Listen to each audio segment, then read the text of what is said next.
Listen. Yeah. Yes, Lord. Get that out of there.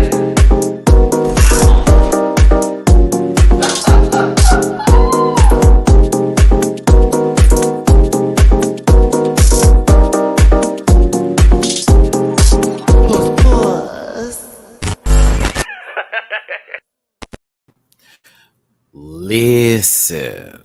All right. Let's start the show, kids. It's your boy, Matty Rants, and we're talking about RuPaul's Drag Race Season 15 today, episode 14. 14. Blame it on the edit. Shout out to everybody that's here for the beginning of this. Shout out to those for the playback. Shout out to those who make it past 6 minutes. Girl, please. I appreciate you so much for being here today and continuing to be successful. We're going to have a good conversation today about the not finale of RuPaul's Drag Race Season 15. It is the top 4. It is the top 4. Listen, let me tell you something. Now, I've had my libations in reference for this. Y'all know I'm on a journey, but it's a slow one. I've also, I had a game night yesterday. Yes, and I had a friend of mine bring some Crown Black. Shout out to my boy Lebron. Why you leave this over here with me, knowing that that is the darkest of the liquors and it gets me right where it needs to go? It's always a good time. Listen, April Fool's Day, but ain't no fools up in here, at least not on this channel, because when we have conversations, they matter. Now, I'm going to tell you something here. If you're tuning in, you're like, this guy, yeah, I am that one. Check this out. This is a rant and review. This is not a 30-minute conversation of clips and oop-a-doops. This ain't none of that. We're having a conversation. This is a talk. Okay, imagine it like a good podcast without any commercials in between, unless you're watching this on the playback and then, YouTube, you already know what's up. AdSense. That's what this is. You could be driving your car right now, on your way to work, leaving work. You could be on a road trip. You could be in the bathroom getting yourself through the hot summers. You know what I'm talking about. The bubble guts, the BGs. You know what I mean. I don't know what you're doing, but this is that kind of conversation. It's a cackle or two. Now, if that's not your speed, I am not here to please you. I'm here to please this audience that loves this kind of conversation and enjoys having a good time while we talk about it today, because I've been doing this for how many years now, and you see what's up. So what I'm going to do with my flat titty self is go ahead and start this up today with y'all and give you the social medias, disclaimer, throw in my, of course, tip jar, and I'm going to take my time getting to where I need to go, because that's how I operate on this field. Okay. When you get there, kids, for the girls that, want to wear me out with their 3 subscribers, I'm going to tell you this right now. And you are monetized, holla at your boy. I'm going to help you out further, baby. So let's go. It's your boy at Matty Rants, everywhere except for Twitter, which is at the Matty Rants. There is a link tree in the description down below. You have to grab a branch sometimes and swing, baby. Climb and get you some fruit. That rhyme didn't make sense to you, but it did to me. And it has to do because it's a link tree. Get it? RuPaul would enjoy it. She'd probably laugh hysterically. Either way, find me in all my other social media places. Check this out, y'all. I also do reactions on Patreon. This episode, this one we're talking about here today, I did my reaction on it. We're going to talk about that lace Lux. Oh, yes. If you're a Lux fan, I'm not here to be rude. I'm not here to throw shade. But we're going to talk about that white woman that was on top of her head today. We're going to talk about it. The wig was great. That lace was a whole nother Destiny Child, okay? It was giving more Danny Kane, and I'm talking about 3 members. Baby, this is what we do over here. We cut up and we kiki, all right? So check out my reaction on Patreon for as low as $1. It's a good time over there, over 270 plus videos. Trust me, we cover everything. We got Yellow Jackets coming up. We've got Baddies West. We're going to see some nonsense with Natalie Textured Skin Nun and do all that extra stuff over there. We also have other shows that we cover too, so check me out on Patreon. And also, I said Sesame Street Orange, Recessionista. I see you with the Kentucky Red mud tights. I said Sesame Street Orange. The music was playing for me, sister. I'm gonna get there. She was beautiful still was beautiful. Bookable on Cameo for special requests. Nothing crazy. I appreciate every single one of you for being here. Now, if you want to rim the tip jar It's a nice hole on the tip jar. PayPal.me/MattyRants, Ketchup $sign MattyRants, Venmo Matty-Rants. Listen, your participation is not necessary through this at all, but every tip is much appreciated for your boy, especially on this kind of platform with, all those rude people that try it sometimes. So trust me, when I see your tippy poos, they're super appreciated. Now, what is for free and is required for you to be here is to hit that thumbs butt. Not a none. Thumbs butt. We're just leaving it there. No O and N necessary. Hit that thumbs butt. Put it right in the middle. You know what to. Some of y'all know what to do with those thumbs or other fingers or whatever you put inside a little. I don't know what you go. I don't know what you doing over there. Listen, why you being funny after this video? I wish I wished. But listen. Hit the tip jar up. PayPal.me/MattyRants, Ketchup $sign MattyRants, Venmo and the thumbs butt button. Hit that thumbs down if you're gross and ugly. And I do mean that inside and out. It's not about physicality. It's also your heart too. Horrible, horrible person. Now, you guys, we're talking about a show that has an audience that sometimes takes things way too seriously. Like super serial. Okay? See, look, we're past 6 minutes and I haven't started talking about the show yet. You will live. I promise you will. But because those kind of people have those kind of attitudes, and I don't have time for that because I know what this is about. I know what the queens on the show feel about me. And at the same time, I also know when I can take my L's and I own my W's. With that being said, I'm going to talk some smack today, and it's not to be malicious or to malign anyone. It's not to be rude or to be nasty. This is simply for the keek and the cacks because we would be having these conversations in person anyways. We wouldn't be licking each other's. Disclaimer, this program is for entertainment purposes only and content is not intended to malign any religion, race, can be individual, or wigs. All opinions expressed by MattyRants, that's me, and program participants are so their personal views and don't affect the opinions of every human being on the planet. No hate should be sent to any of the shows or individuals mentioned on this program, and you gotta just chill, y'all. And if you feel uncomfortable after viewing this program, please consume some Activia and have a good poot. And by all means, if you need to get in my comment section and give me a vague description at why you're upset about something, how about go to my inbox and actually tell me what's up, because I do read things in my inbox sometimes. And if it's constructive and also follows through with something that's actually of value to this channel and to myself, and it seems like it's coming from a good place, I can respond. Now, if you're trying to insult a gal, you could never threaten never. Okay. So listen, relax. We're having a good time today. Will, I missed one of your super chats. I'm gonna get back up to you, baby. I just wanted to get through my speech. Boom. Hey, Matty, long time no super chat. Hi, Will. How you doing, darling? Thank you so much for being here. One of my favorite people I see on the internet.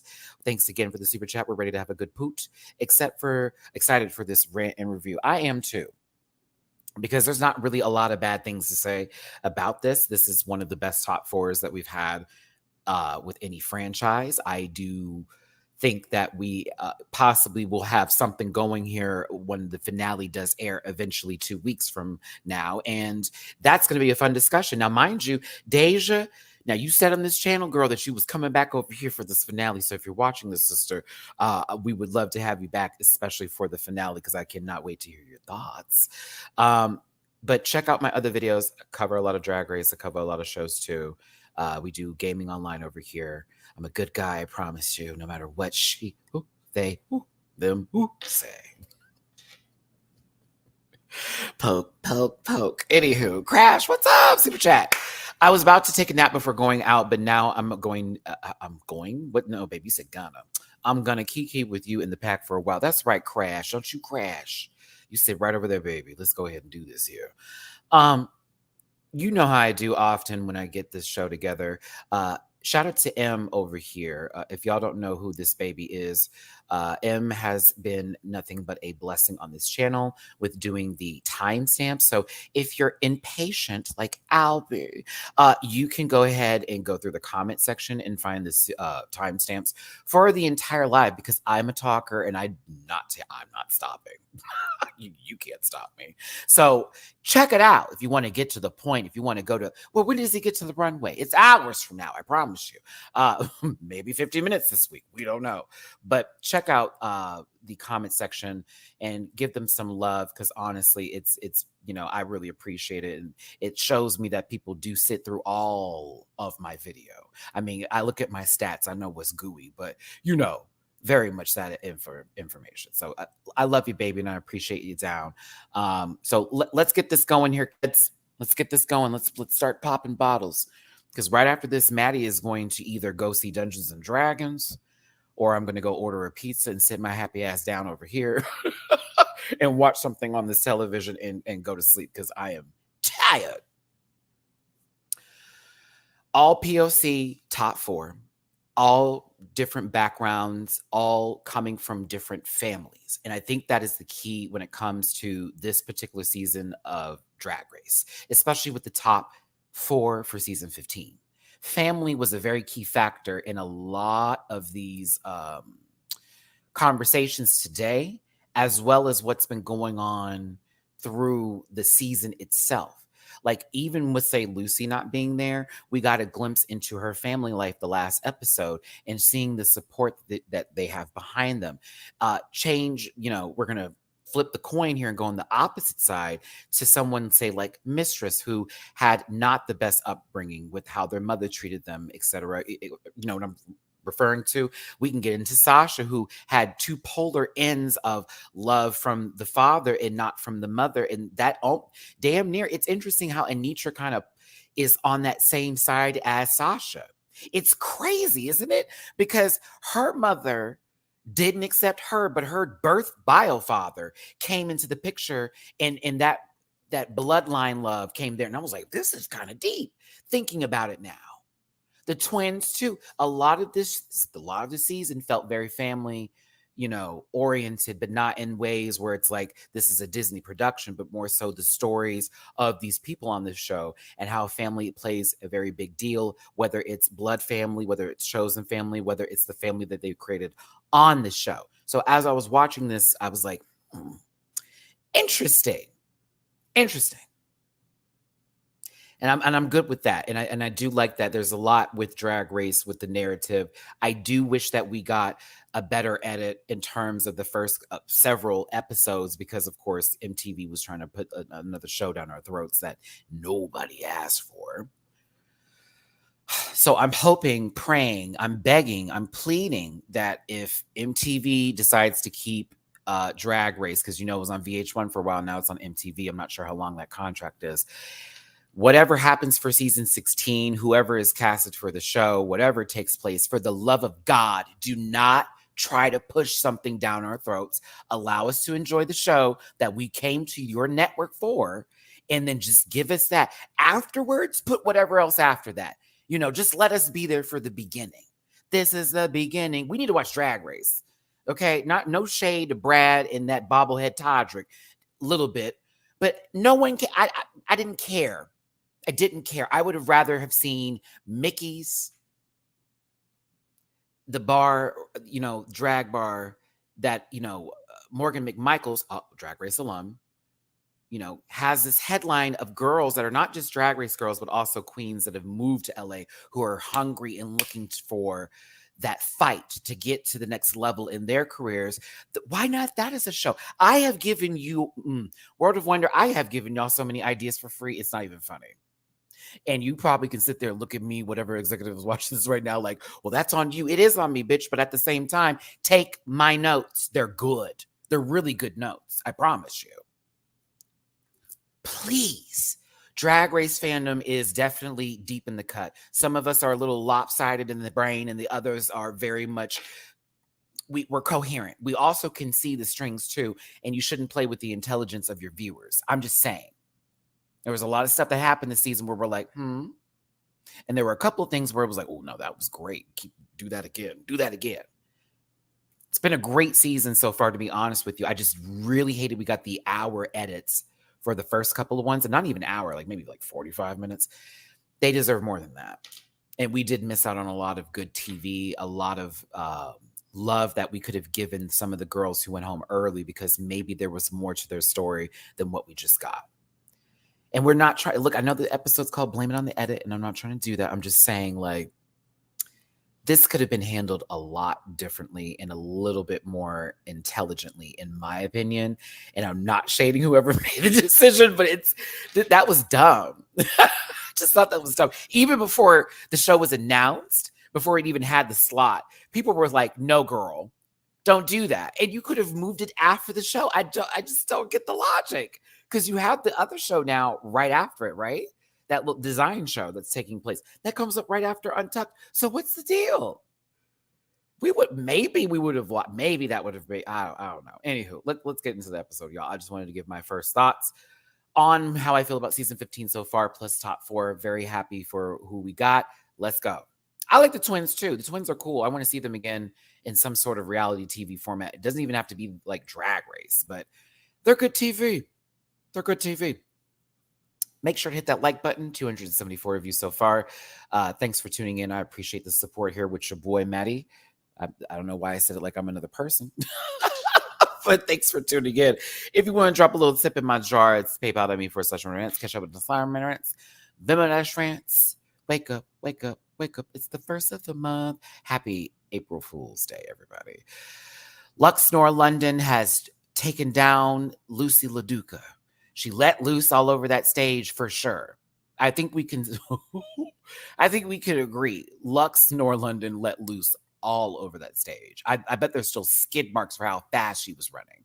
Like, Jesus Christ, the hair did beat the tortoise this time. I'm telling you that. No shade, Lux, but a little bit. I did think you were a little erratic as you were performing, and it did give a little bit high desperation. But also, this is close to the finale, so fight for the crown. Do what you got to do. But it was a lot. Then again, Lucy didn't really give anything, to be honest with you. She was nice. She did a little knee slam.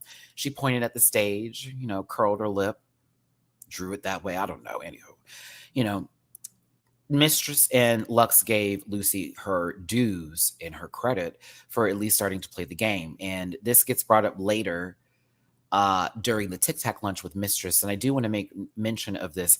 I did find it interesting how Michelle gave Mistress different energy during the Tic Tac lunch versus every single body else that was up there. And I thought that was weird. I was like, why is she grilling her? Talk about, well, you know how people take your sort of sense of humor. I'm like, baby, you're on the judges panel and you say dumb shit all the time, Michelle. What's going on, baby? What's happening, really, mama? Like, let's not do that this evening. But sure, I get it. You gotta tell them what you feel. But Lux was feeling her spirit, and she certainly, wiped it off. Shoulders, head. Oh, bitch, I'm about to bring it back. No, let's keep them. Oh, wipe me down. Okay. Top 4 is excited to be in this position. Of course, everybody's worked really hard to get there. Anitra now is tied with Sasha for the most wins, thus giving her a little bit of a viewpoint of possibly winning this and beating Sasha, who has been clearly the front runner for the majority of the season. Moving forward through this, y'all, because I'm treating it like this today.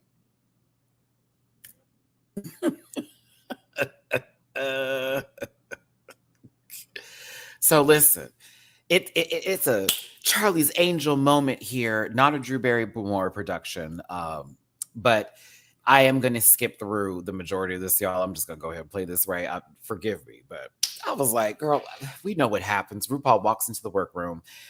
Hello, everyone. This is your main Maxi challenge. It is a music video that they have to do to blame it on the edit. They must write their own verses.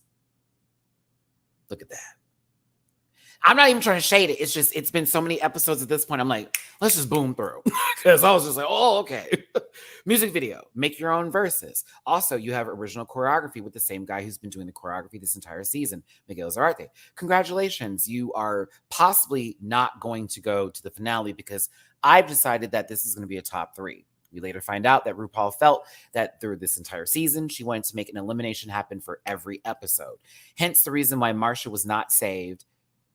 I found that to be interesting when she said it. It was like, oh, so that's why Marcia wasn't saved, even though that was deserving of, we can keep her around for one more day because she really did. She was there. She was there. I was enjoying it. Anywho, I thought that was funny. But they must make these verses. They must get ready for this music video. Reminder, when it comes to the top 4 in these episodes, this is less about the drama and more about, hey, everybody. So guess what? We made it. Yep. Let's talk about all the fun things that happen. Sure, this is that kind of episode. And this, what I first thought of you, what I think of you now, how much I love you, how much I don't love you. It's very that. This is a coochie coochie coo kind of like episode. It's very like, oh, okay. But we'll continue on. I'm gonna give my opinions on that lip sync. Mistress feels this is her element. She's ready to do it. Of course, Sasha's like, this is what I've been waiting for. Let's go. Lux has a lot of confidence because she writes her own music right now. And we've already seen a little bit of this, a little bit of that with it, you know. Then we have Anitra, who is also confident. See, again, this is very the same. It's, we got this. I know what I want to do. I'm going to put these words down. She said she's going to put the dip into Vogue. She's going to dip into Vogue. Dip into Vogue. We're going to have a conversation about that shit that she said when they asked her about voguing. We're going to have that conversation. We're going to have that conversation. Oh my God. I know people were on the good Twitter acting up yesterday after that. Like, oh, so wait a minute. I said, wait. I'm going to break it down from my opinion of what that fool, you know, there is no ballroom scene in Vegas, but I have a couple of friends, the girl. I was like, wait, hold up. She was like, wait. I was like, are you sure? Are you sure? Because, like, I knew some people out there that had houses. So I was like, I said, ooh, not Aja was.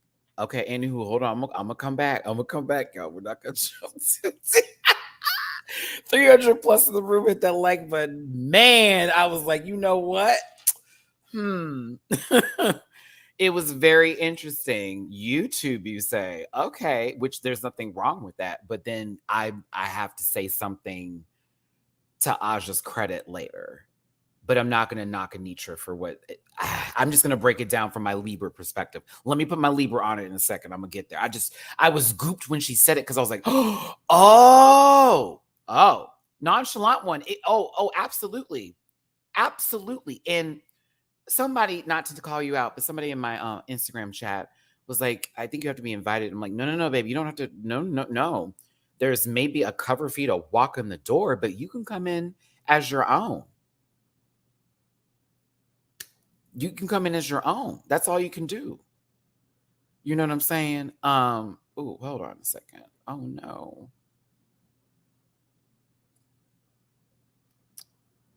Hold on a second here. Natasha, listen, Natasha, I'm so sorry. I had to block this homophobic man that was in the live chat here, and I didn't mean to block you out, sister. So I'm gonna have to hold on. I need to see if I can get you out of there, baby. I'm so sorry. My bad, y'all. I had to remove somebody real quick. It was a poor, unfortunate, ugly man in here with his problem seed that had something to say and was talking about waxing butts and stuff like that. It's a little, it's around that season of those kind of people that come in here. You got her, M. Did you bring her back? Bring Natasha back for me, please. Thank you, baby. I apologize to her. She was just right there in the scene. Don't worry about it. His name was Diesel Doctor, and he looked like the epitome of basically a used rectum. It was a poor, unfortunate bathhouse for him. Okay, please get back into your home with your bitch wife and mind your business, sir. God bless you in all your ugliness. Okay, I know it's tough in that house. Clean your room. You took have a picture for your profile where it looks like it's dirty in the household. You back, Natasha? Oh, there go my baby. I'm so sorry, sister. No, listen. You know I'm paying attention. I'm watching. It's always people with shit underneath their fingernails that got something to say, ain't it? Ain't it something? You getting roasted. I bet you're still watching this, punk. Ain't that something? Yes, I enjoy it all up inside of me, and it's good too. And they enjoy it too, baby. That's right. Punk over here. This is about that girl. Yes, ma'am. See how I did there? Real gay. Drag queens are coming. Watch out. We're coming. We're coming. Cumin. Anywho, back to our gay business. Hit that like button, share, and subscribe. Or if you look like Diesel, hit the thumbs down button. I don't care. Anitra's confident. They're all confident. Everyone's confident together. Shout out to M. I appreciate you, baby, being my moderator right here. I was like, my poor sister. Oh, yeah, 34 counts, Bridget. But I would be looking for pages to be upset too, but here we are. Here we are. Lux got, listen, Lux's confidence is showing, and honestly, she could have every right to be that way, really, because of how she handled this. She had good lyrics, low key, but she took a nap today, y'all. This is sort of a Drag Race staple on so many different seasons of the girls who know that they have their shit together. Sometimes they end up being the boogers in these moments, but other times they actually were those girls. But Lux definitely took a nap right here. And Mistress, I said, I know you said girls, who relax and stuff like that. They could be in trouble later. I was like, well. I said, I think you need to worry more about what was going to happen with you, girl, because that choreography was coming up. And every time you've worked with this man, he's giving you the business. The business. Listen, now we're going to get into the Tic Tac lunch. So I hope that you got your tears ready. I hope that you got your tissues set. If your libations are holding you together, then God bless them. But we're gonna talk about this today here, babies. Listen.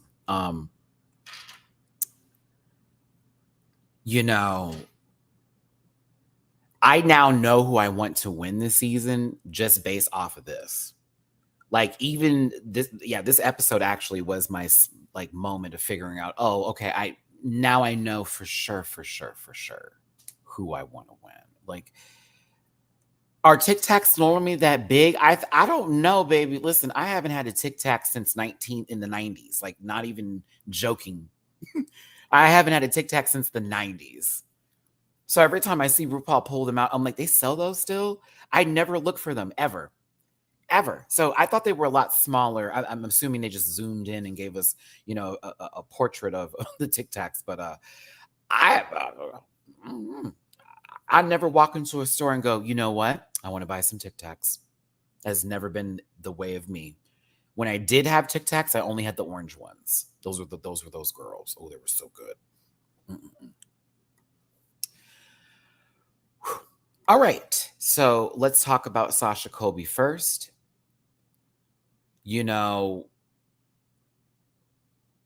Sister, I was drunk, a little tipsy when I was watching this, doing my reaction yesterday, and you pulled me out of my full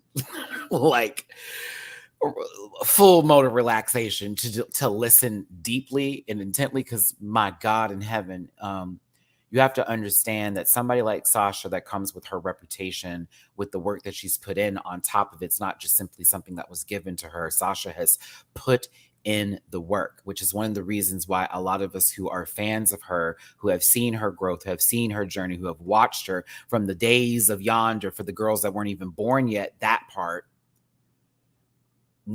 or didn't even realize, what drag was yet, that part, weren't even in the clubs yet, that part, we were there. And to see her on this stage and to kill this competition the way she has, it is something that makes me feel like warmth in my heart. I saw Sasha many of times in Houston, many of times when I was out there traveling somewhere. It's like, all of a sudden, wait, who's there? I'd watch people run to the stage. I know I've talked about this ad nauseum, but it's the truth. It's the truth. I'm a big fan of Sasha Colby.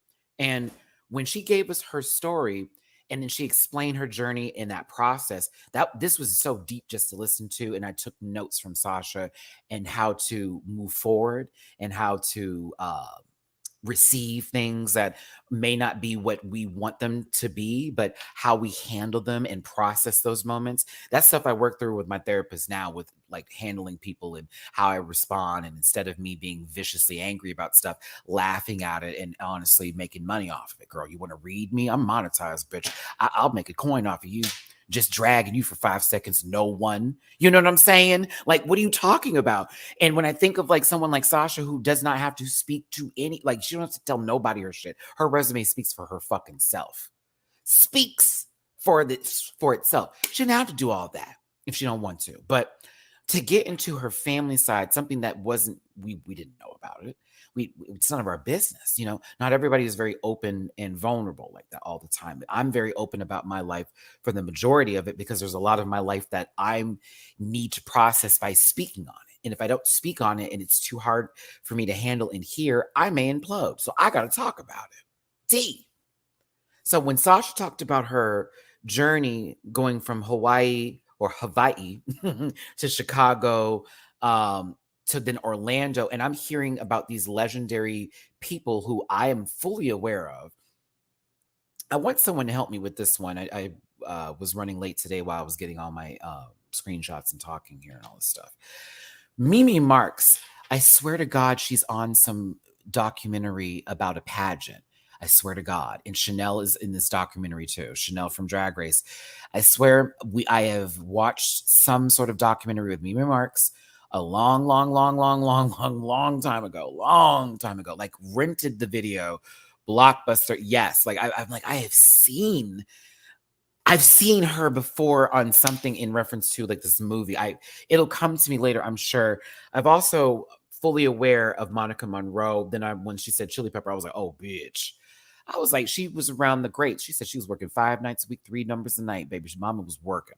And she's working with some legendary queens of drag that some of y'all may not get or understand because you have the social media queens, which there's nothing wrong with that. But there's a lot of us who we traveled, we saw, we went, we were there. They came to our cities. They were local. They were that. You understand what I'm saying? Like it's we would find out about them by them coming to us. And it's like, oh, we know our girls from the city, but we have someone traveling in tonight. And it's this person. You're like, who is that? They give you the most amazing show ever. Then you find out the full bit of them. So Baton Club got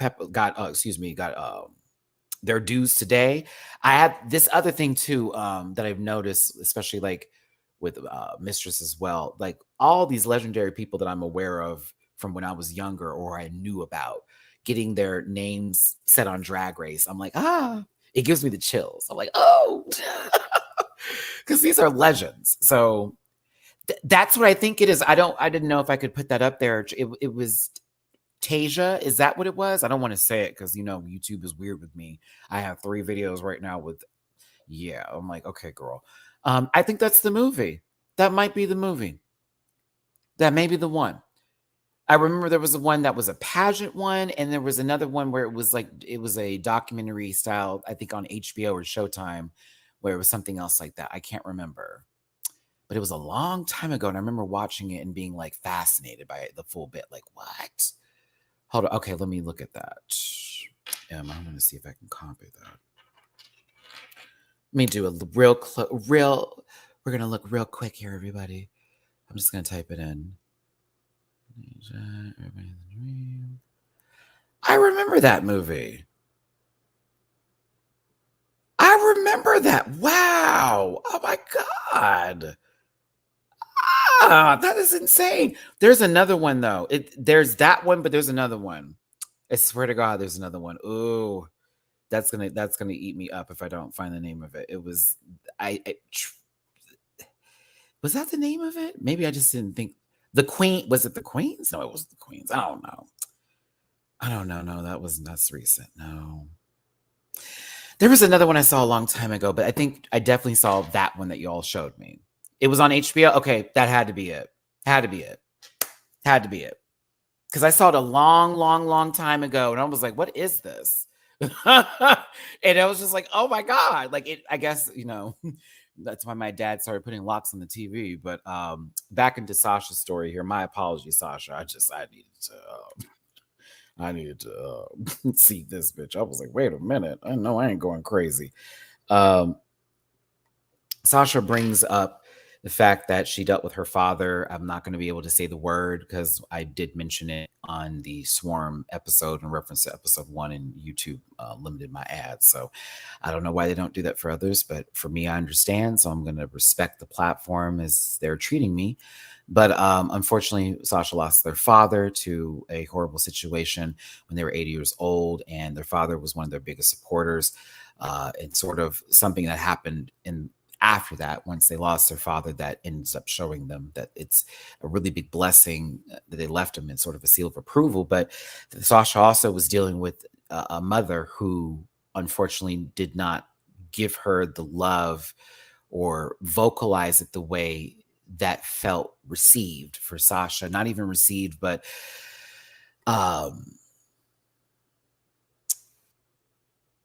when you do things for someone's approval and you in your head, you're like, I can do this for me, but you just have to tell them because you want them to be proud of you. I dealt with that a lot with my dad growing up, and how he wouldn't really give me any sort of attention unless it was a sport. You know, if I did anything with acting,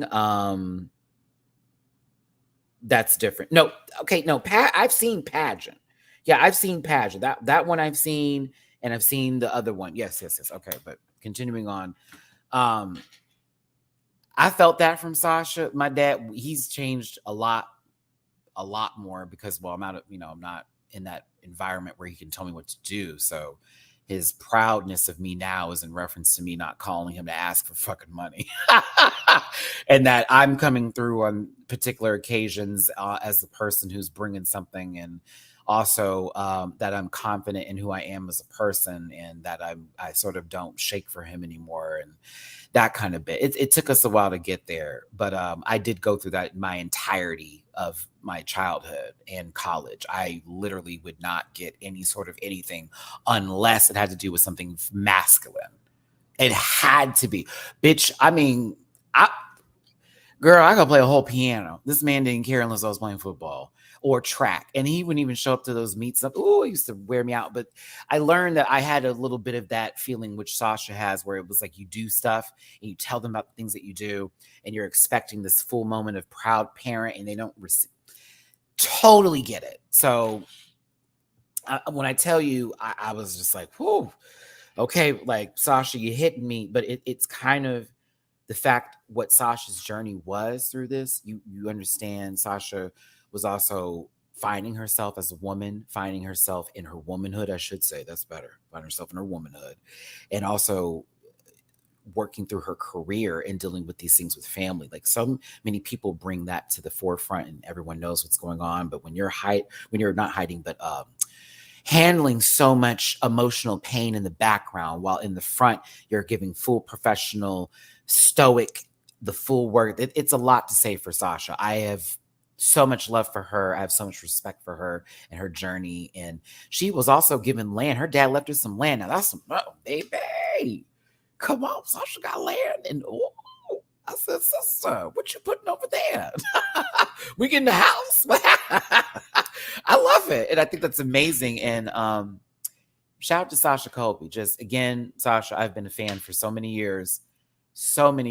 And it's just, I'm in awe of your journey as a person. So bravo to you. Whew.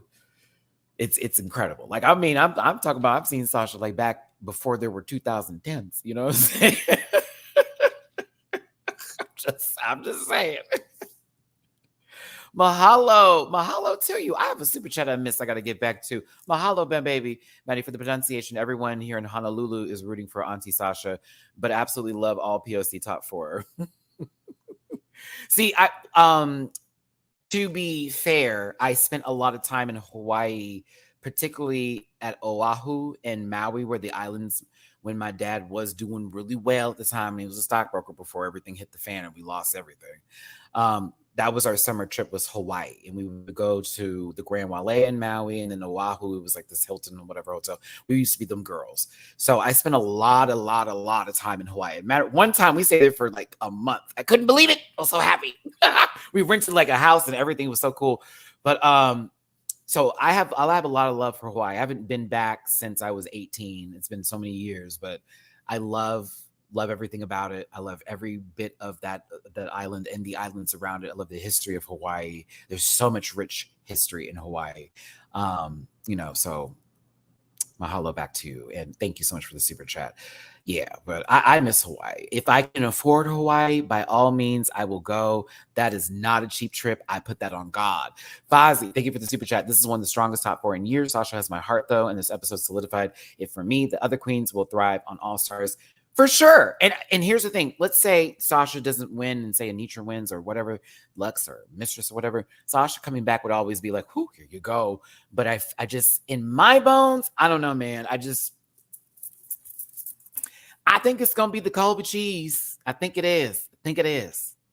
God, I want to go back to Hawaii. I've already priced it out, y'all. I priced it out. Yeah, my dad was... we were at a hotel for like a week and a half, and then he was like, "Hey, guess what, family? We got a house," and it was like in this little neighborhood or whatever. Reminder: if you watch South Park, you know that episode with Butters, and it's kind of like that. But yeah. I gotta go. I gotta go back. It's still my favorite trip I've ever taken in life. It is the most peaceful, calm, beautiful place ever. In those waters, oh, the beaches, oh, black sand is beautiful, like the white beachy sand. Oh, it's just it's great. Great. Sorry, 400. Sorry, y'all. Let me stop talking about it. I'm just reminiscing over my vacations that I don't take anymore. Let's get to Anitra. Now, with Anitra, and I call Anitra the quiet storm. For those of you who listen to the R&B stations on your local radio stations, Magic 102.1, Marco Spoon, Quiet Storm. I call her the quiet storm of the season because she does not come in boisterous. She's not loud. She's not obnoxious. There's nothing wrong with having a big personality or speaking very highly of yourself. But Anitra literally comes in very meek and humble and then shows up in her actions and performance and how she works with other people. She is very relatable, and she seems to be also a very reliable person and kind and endearing. So there is something to Anitra's story and where she came from and everything that's happened here. See, the thing is that Sasha gave us a lot of her just a moment ago for the Tic Tac Lunch. We didn't have all of that during the season, but Anitra, Mistress, and even Say So Luxe have had their conversations throughout the season. So it's almost like just us going over it, but not fully the same. It's still with the same effect. You know what I mean? In reality, while Anitra has that quiet confidence, Michelle Visage wants us to know that her favorite lip sync of all time, and this was so Jersey of her with her hands. Michelle, this was so Jersey of you. I swear to God, I was watching The Real Housewives of New Jersey, and this was giving me all sorts of, it was giving me Dolores. I mean, she's two shades close to Dolores. Listen, ooh. It was giving Dolores, girl. It was giving Teresa. It was giving Melissa. It was giving me that. That was what it was giving. But Michelle tells us her favorite lip sync of the entirety of Drag Race was what Anitra and Mistress soon. Anitra and Marsha ×3 did. Okay. So now the conversation about voguing comes from this. I am going to do my absolute best to please everyone. I know I won't. I'm going to pull my Libra zodiac card out right now, and we're going to try to balance this out so you can hear what I'm saying, you can hear what they're saying, and you can hear what we're saying, okay?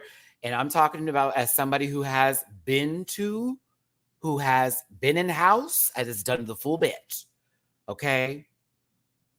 Had a whole family and everything. We used to stay out, go to the club.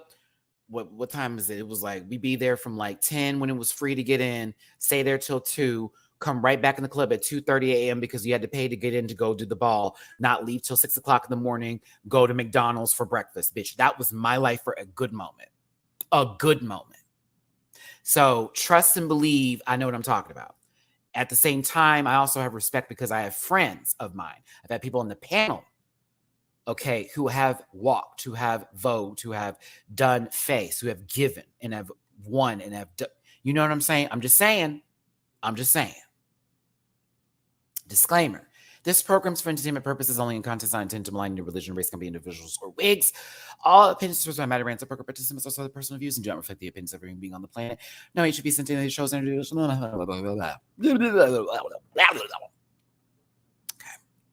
just want to preface it. I know it won't matter because some people just don't like me, and I'm cool on that. Fuck you too. Okay, but here we go.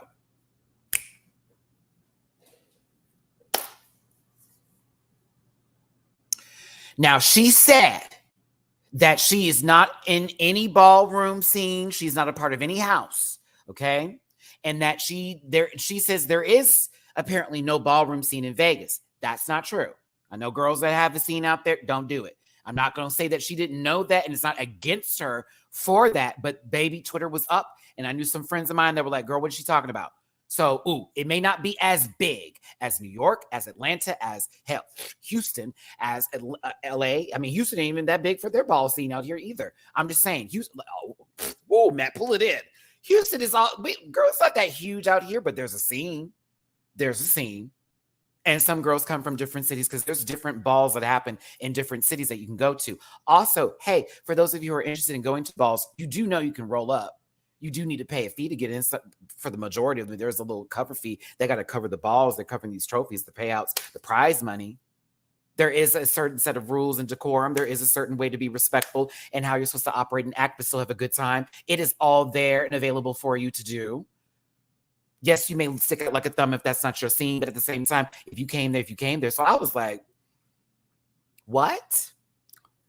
With that being said, she said, okay. She said, here we go. Lynn, there is a ballroom scene in Vegas. My American friend who moved from Vegas to New Zealand said same thing. What is she on? When should we watch the people? Anitra may not be one of them folks that is very much out there like that and doing every kind of thing. You know what I'm saying? Oh, bitch, yes, oh, baby. But yes, they do. Matty has been in a couple. I don't do that shit no more. I'm old now. But yes, they have them in Houston. Absolutely. I get notifications all the time on Facebook for when the ball happens out here. Listen, there's a lot of small pocket scenes. There are also bigger scenes too. So she learned through YouTube. She watched a lot of videos. When she mentioned Salem, I know who that is. That's why I was like, oh. Hey, Salem Knight. Hey, sister, my Libra sister. Listen, I have a good friend, David. Shout out to David Lapp, who also Luther. Hey, Luther, who brought my attention to Salem, and it was in reference to Salem Knight. I don't know if you remember this girl because they were talking about Legendary, and Luther was me up talking about Matt. Maybe we need to get you in the house if you could do walk. And I was like, girl, maybe that would be something. And so I social media met her, and I'm like, interesting. So it was funny because I was like, oh, I know who that is. I know exactly who she's talking about. And yes, Salem gives. Salem gives, honey. Salem gives. She is everything. Beautiful girl. That's a doll right there. She's gorgeous. But I was like, oh, I know who that is. So there is some validity to this conversation. So listen, let me finish my point because I'm on it. Let me speak. She watches the videos, right? Okay. This is where it is an appreciator versus a participator. And that is not a problem because there are people who do Vogue that you will see performing who are appreciators of the art and then study it via online. Now, they may not be in the scene and in the cut of it all. So it is a little bit, no, you're not there yet, but you do know certain elements. You're an appreciator of the art and you've incorporated it into your drag. And that is how you express you. But you are not a participator in the Vogue scene, in the ballroom community. Maybe after the season, you will be. Possibly a house will pick you up and then you'll have a scene to get into. We have seen this before. Hell, Aja was in a scene prior to this, stopped a little bit, took a break, went and did drag for a moment, went on their own journey, came right back into it again. And now Aja is a 00 motherfucking 7. What is it? Femme Vogue and also with Runway, more Runway that I've seen than anything. I am not knocking her. I am not saying she is not, knows the 5 elements. I'm happy she's even used the proper terminology on this show. Olivia Lux, prime example of somebody. Olivia wasn't in the scene like that. This show happened. She's already a superstar. Have you seen that face? Mama is a Mugler, Miyake Mugler. And I was like, good out to be a bitch. I'm just saying. It's different how Anitra is doing this versus another particular person or 2 or 3 that have been on this show, how they have literally butchered the terminology and have talked about this voguing bit and all that kind of jazz, and they're really just talking about drag shit, and that's fine. But I give Anitra the Appreciator Award. I don't give her the Participation Award. And all the other girls I just talked about, I don't give them shit. But like this one, I go, at least you appreciate the art. At least you look it up and you do all of that. So with that being said, yes, I find validity in Aja's questioning. I don't find validity that she had to make it a public moment But there was validity in asking a question. Hey, girl, she probably knows that her form was everything. Bitch, whose house are you in? I'm just saying. All right, let me get in the chat now. Let me get the chat. Let me get the chat now. I just wanted to do it. Like, you know what I'm saying? Like, I need you to hear me. I'm not knocking her. It's the appreciation of it. I see you. You're not a participator, though. So y'all who hype her up, don't hype her as a participator, hype her as an appreciator. And when she finally gets a house, that's when we can be like, Legacy, Anitra, whatever house she's going to collect. Then we can do all that kind of shit. That's all. So, and at least she's not out there looking a fool and falling like some of the girls. I'm just saying.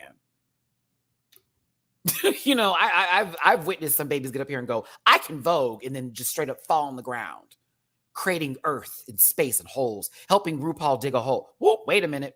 Frack, disclaimer, this program is for entertainment purposes only. Content's not intended. I'm just saying, okay? Some people out there making sure that the earth looks like the moon. All the craters are leaving in this goddamn place. I'm just saying. So I'd rather this than anything else. However, it was confirmed that there was some validity to what Aja was saying. That's all. I was like, oh, well, I mean, low-key, girl, it was a question. It wasn't a bad question to ask her. I just hated how she like presented it to the world, but it's okay. I do want to ask you, Marty, my doppelganger, would you say Aja is a good person to be a spokesperson for Ballroom? I know a lot of people were saying no because of how she performed on Legendary. So just because they didn't win Legendary doesn't mean that they're not a person who is actually doing work in the ballroom community, or at least putting in the effort to make a name for themselves. As far as I'm concerned, I've seen Aja win a couple of things, especially with runway walking. And I'm not sure about spokesperson though. Like, excuse me. Oh my gosh, hold on. Let me get my words together because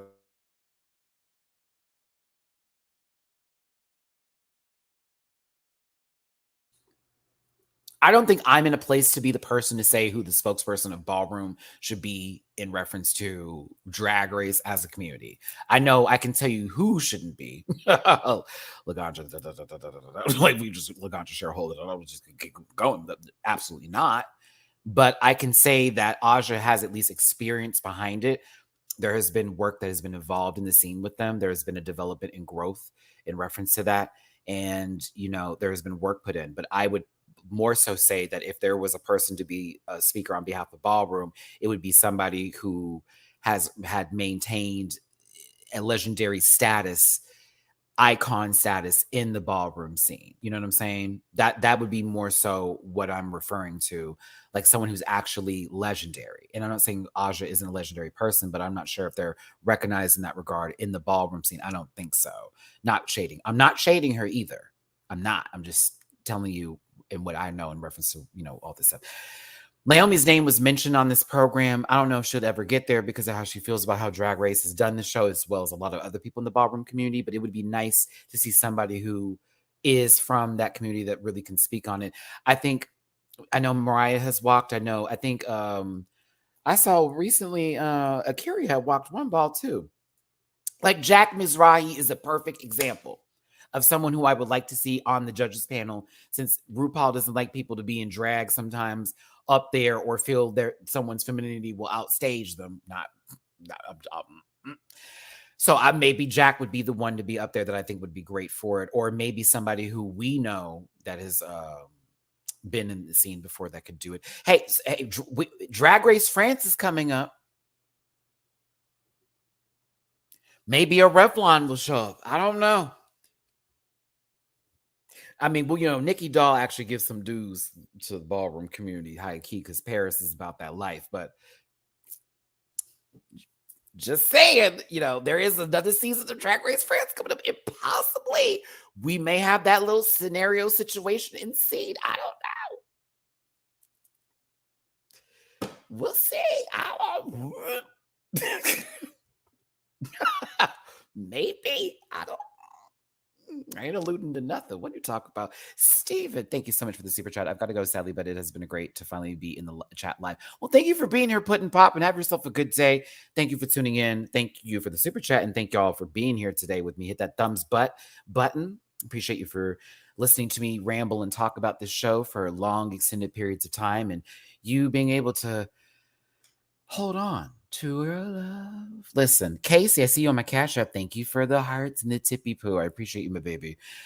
I still have a lot of love for Anitra, and just because there was validity in an argument based off of our notion of figuring that there's more of an appreciation for the art than actual participation in it, that honestly, I'm not really holding that much weight over her for that. I love her down, and I love Anitra's journey, and I appreciate her and respect her as a queen. And I think that's what matters the most. Personally, I think that's really what matters the most. So shout out to Anitra. I wonder, maybe you will be a part of a house one day. I'll be rooting for you, bitch, because I know you would eat. I'd love to see you battle some girls if that would be the case. Maybe you learn some new techniques and tricks outside of just what's on YouTube. You know what I'm saying? So honestly, she's got it. She's got it. She is very talented and she has it. So regardless of whatever, oh no, mama, she'll be fine. She's that girl. Makes her own clothes too. You better. Okay. Just to be clear, for the girls that know, if you just listen to the entire point, I'm very fair in my opinions. Biased? Me? Who never? Oh, mistress. Oh, mistress. I get so emotional with you. You rotted whore. I hate you. No, I love you. I live for you. I breathe. Listen. Whatever, call me biased, do what you have to do. My fucking city is on this show, and I'm going to scream and shout, and I'm going to be that motherfucker for this goddamn bitch right over here, okay? You can eat my ass on that. I don't care. My city is in the top 4. Look, I'm getting emotional. A lot of people who are in Houston have a lot of pride. Us Houstonians don't play about our city. When we go down 45, going into downtown, you get to read what's on that sign. Trust me, like there's a lot of pride in my town. So her consistently mentioning it, like Michelle made note of it. I was like, what the fuck? Like I was starting, or I think it was Ross. I was just like, what's wrong with that? Like, that's how we are out here, bitch. H-Town, baby. What's up? Like, what's up? LA, New York, we get it. Like, don't tell us we can chill on that. She better yell it from the top of the roofs, okay? Bell Chan, thank you for the super chat. Her stands antagonizing Aja irritates me so bad. And this was in reference to Anitra. I get it, but you know how people are, honey. Folks that don't have business try to find something to make. But that's my city up there, and she's representing it well from somebody again who's gone out, spend my money, paid my dues. Shout out to Roxanne and all the girls at Barcode, one of my favorite places to go see drag. Shout out to Coffee and them over there at JR's, Blackberry, and all of them at Rebar, baby. You know what I'm saying? Like, there is so much Houston drag that is essential. And when I get to see it on this television, and, you know, I'm going to be proud about it. I'm going to yell about it. If I ever even got close to being on this show, what do you think I'm going to be talking about? Every dress is going to be motherfucking Houston. I'm already planning on a Houston Rockets dress. I'm already planning on a whole jersey gown. Yes. I was like, I have to do it. It has to be the classic red and yellow. I know, Tina Burner. I know. It has to be the classic jersey colors, but I have to do it. Have to do it.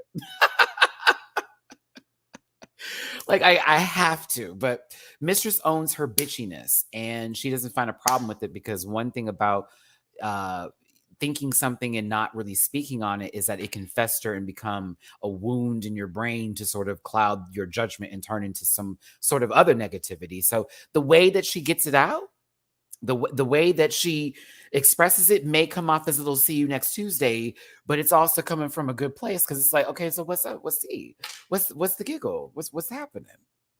RuPaul lives for it and respects it. Also, RuPaul comes from a time when everybody wasn't so fucking sensitive, so it gives that. And of course, they feel that's not coming from a malicious place. But Michelle, you were low-key grilling her a tad bit, if I'm going to be honest, in reference to, oh, well, you think people are going to find you to be kind of rude? And do you think this is going to be that and the other? I saw Chi-Chi, you mentioned this earlier about, you feel production had a hand in this. I think that they were already aware based off of previous seasons and how since basically season, we really want to talk about it since one, but like when social media became too loud about the show in the negative way that queens were taken, or how their portrayals were taken from the audience and then misconstrued or warped into this, very negative narrative that really wasn't the case. They asked, or I feel like Michelle asked those questions out of that. That's what I thought it was. It was, well, we know you've been kind of like that girl this season, and most people who have come to the show have not done it because they're afraid of the fandom. And we've all talked about it, but you haven't done that.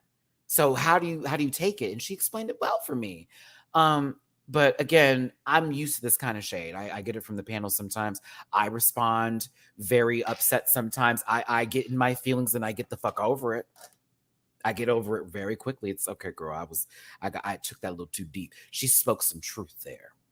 I'm gonna get my shit together and shut the fuck up, because the next time I read her, she can't take me seriously either. Because that's what we do. That's love. Some people don't take it that way, but some of us do. Y'all like my new glasses? They got a little blue frame on the side. They're cute, right? With little tortoise covers. I like these glasses. I just want to wear them right now for a little second. Let's go. Oh, shit. I forgot I got good vision again. No, I like Mistress, but listen, again, every time they give people these shout outs that I know of, that I've spent time watching, Chevelle Boom Brooks, baby. And that being her drag mother, the legendary Chevelle, who that is, again, I would love to see her on the show. I would love to see her compete. Chevelle looked like a different person now, but she's lost weight. She is she was gorgeous already, but she's on a different journey now, if that makes any sense. She's still that bitch, but it's like, Chevelle back in the day, where I remember her performing at 2020 before it was club culture. And I remember seeing her on stage just eat it. I would lose my shit. But even now today, I've seen her perform, she's still that girl. And like, there is a sisterhood with her and Sasha Colby, which y'all, that's one of the reasons why you hear Mistress using auntie with Sasha, because Chevelle and Sasha are very, very, very close. But again, it's that love that Mistress has done this season for her Houston legends, and also from those who, she respects and in drag. And she's a drag queen. I love her. I love Mistress, honestly. I can't wait to meet her in person. Also, I am going to give her quotes and credits because she was very nice to me. And they say that in the Reddit thread, you guys. If they're ever nice to me, then I'm always going to change my opinion of them. That's not true. You better ask somebody. I've had girls I've read to filth be on my page. Please don't do that. SRB in Japan, sending love from Romania, sending love right back to you. Thank you for tuning in. I know it was late out there, but I'm sorry. I know the video was like, my bad, love. I'm sorry, but thank you so much for the super chat. I appreciate you so much. Thank you, baby. I appreciate you down. But like, yeah. Oh, Omar, I was there. I was there before it burned down, and they turned it into a brunch spot, and then told the gays they couldn't come there anymore. I was there. I was there when the girls were J-setting upstairs before they opened it up and made a hole, and it was like looking down. Oh, that was Matty out there marching with the Houston Heartbreaks. Wait, no, it was the Houston Heartbreakers. No, Texas Sweethearts. That's what it was, with Miss Joe and Ron and all. We had black and pink outfits, and we boom, boom, boom, boom, boom, boom, boom, boom, boom, boom, boom. Oh, I was there, walking to the club with complete leggings and jeggings on, looking straight up like this full-bodied man, because I had my track body then, full on giving child, throwing bucks in the club because the beat hit. Trust and believe. I know. Oh, yeah. I was that girl about that a long time ago, and I can still cut up if I want to. If the beat comes on, Matty will throw a nasty little J set. Tell you that now. Ronnie, thank you for the super chat. Matty, I'm so happy I made it on the live review. Love all the way from Albania. Listen. Shout out to my Rant pack across the pond, all my babies across the world. That is amazing. I feel the love from all over the planet. Thank you so much for that. that is, oof, y'all keep me going. I appreciate it. Thank you for tuning in. All my love back to you out in Albania, my baby. Thank you, thank you, thank you. I appreciate you for tuning in and for the super chat. Listen, Mistress, you know how I feel about you. They call me biased girl, whatever. You gave me my shout outs and my coots during that Twitter stream, and I didn't even know you watched me like that. Malaysia kind of let me in, oh, y'all were looking or whatever. And you came in the live chat too when Deja was there. I appreciate you, sister. You don't know. But again, outside of just, oh, you're on the show. No. You're Houston drag at its finest. Your drag is everything I live and breathe. And there it is. And honestly, I feel that way about everybody on this top 4, to be real with you. Laces that don't match at all. Okay, so I was here for it, but all my love to Mistress, bitch, you don't win. If you don't win, you already know it's about to go down. You know it's about to go down. Stop playing. She's gonna be even more rich. Now, I'm gonna tell you this: when it comes to Lux nor London, RuPaul lives and breathes for this bitch. RuPaul lives and breathes for this baby right here. Lux, I put this on God. If you don't win, you're going to be just fine. I put it on God. I already feel it. I already know it. It's there. When I tell you that man is fascinated with you. It reminds me, you know how Ru lived for Crystal Method? It's different with Lux because with Lux, RuPaul sees this as their child if they ever had children, even mentioned it in the same breath. And I was like, wow. And I thought about it too. And I'm like, low key, if RuPaul married a man that was, I'm kidding.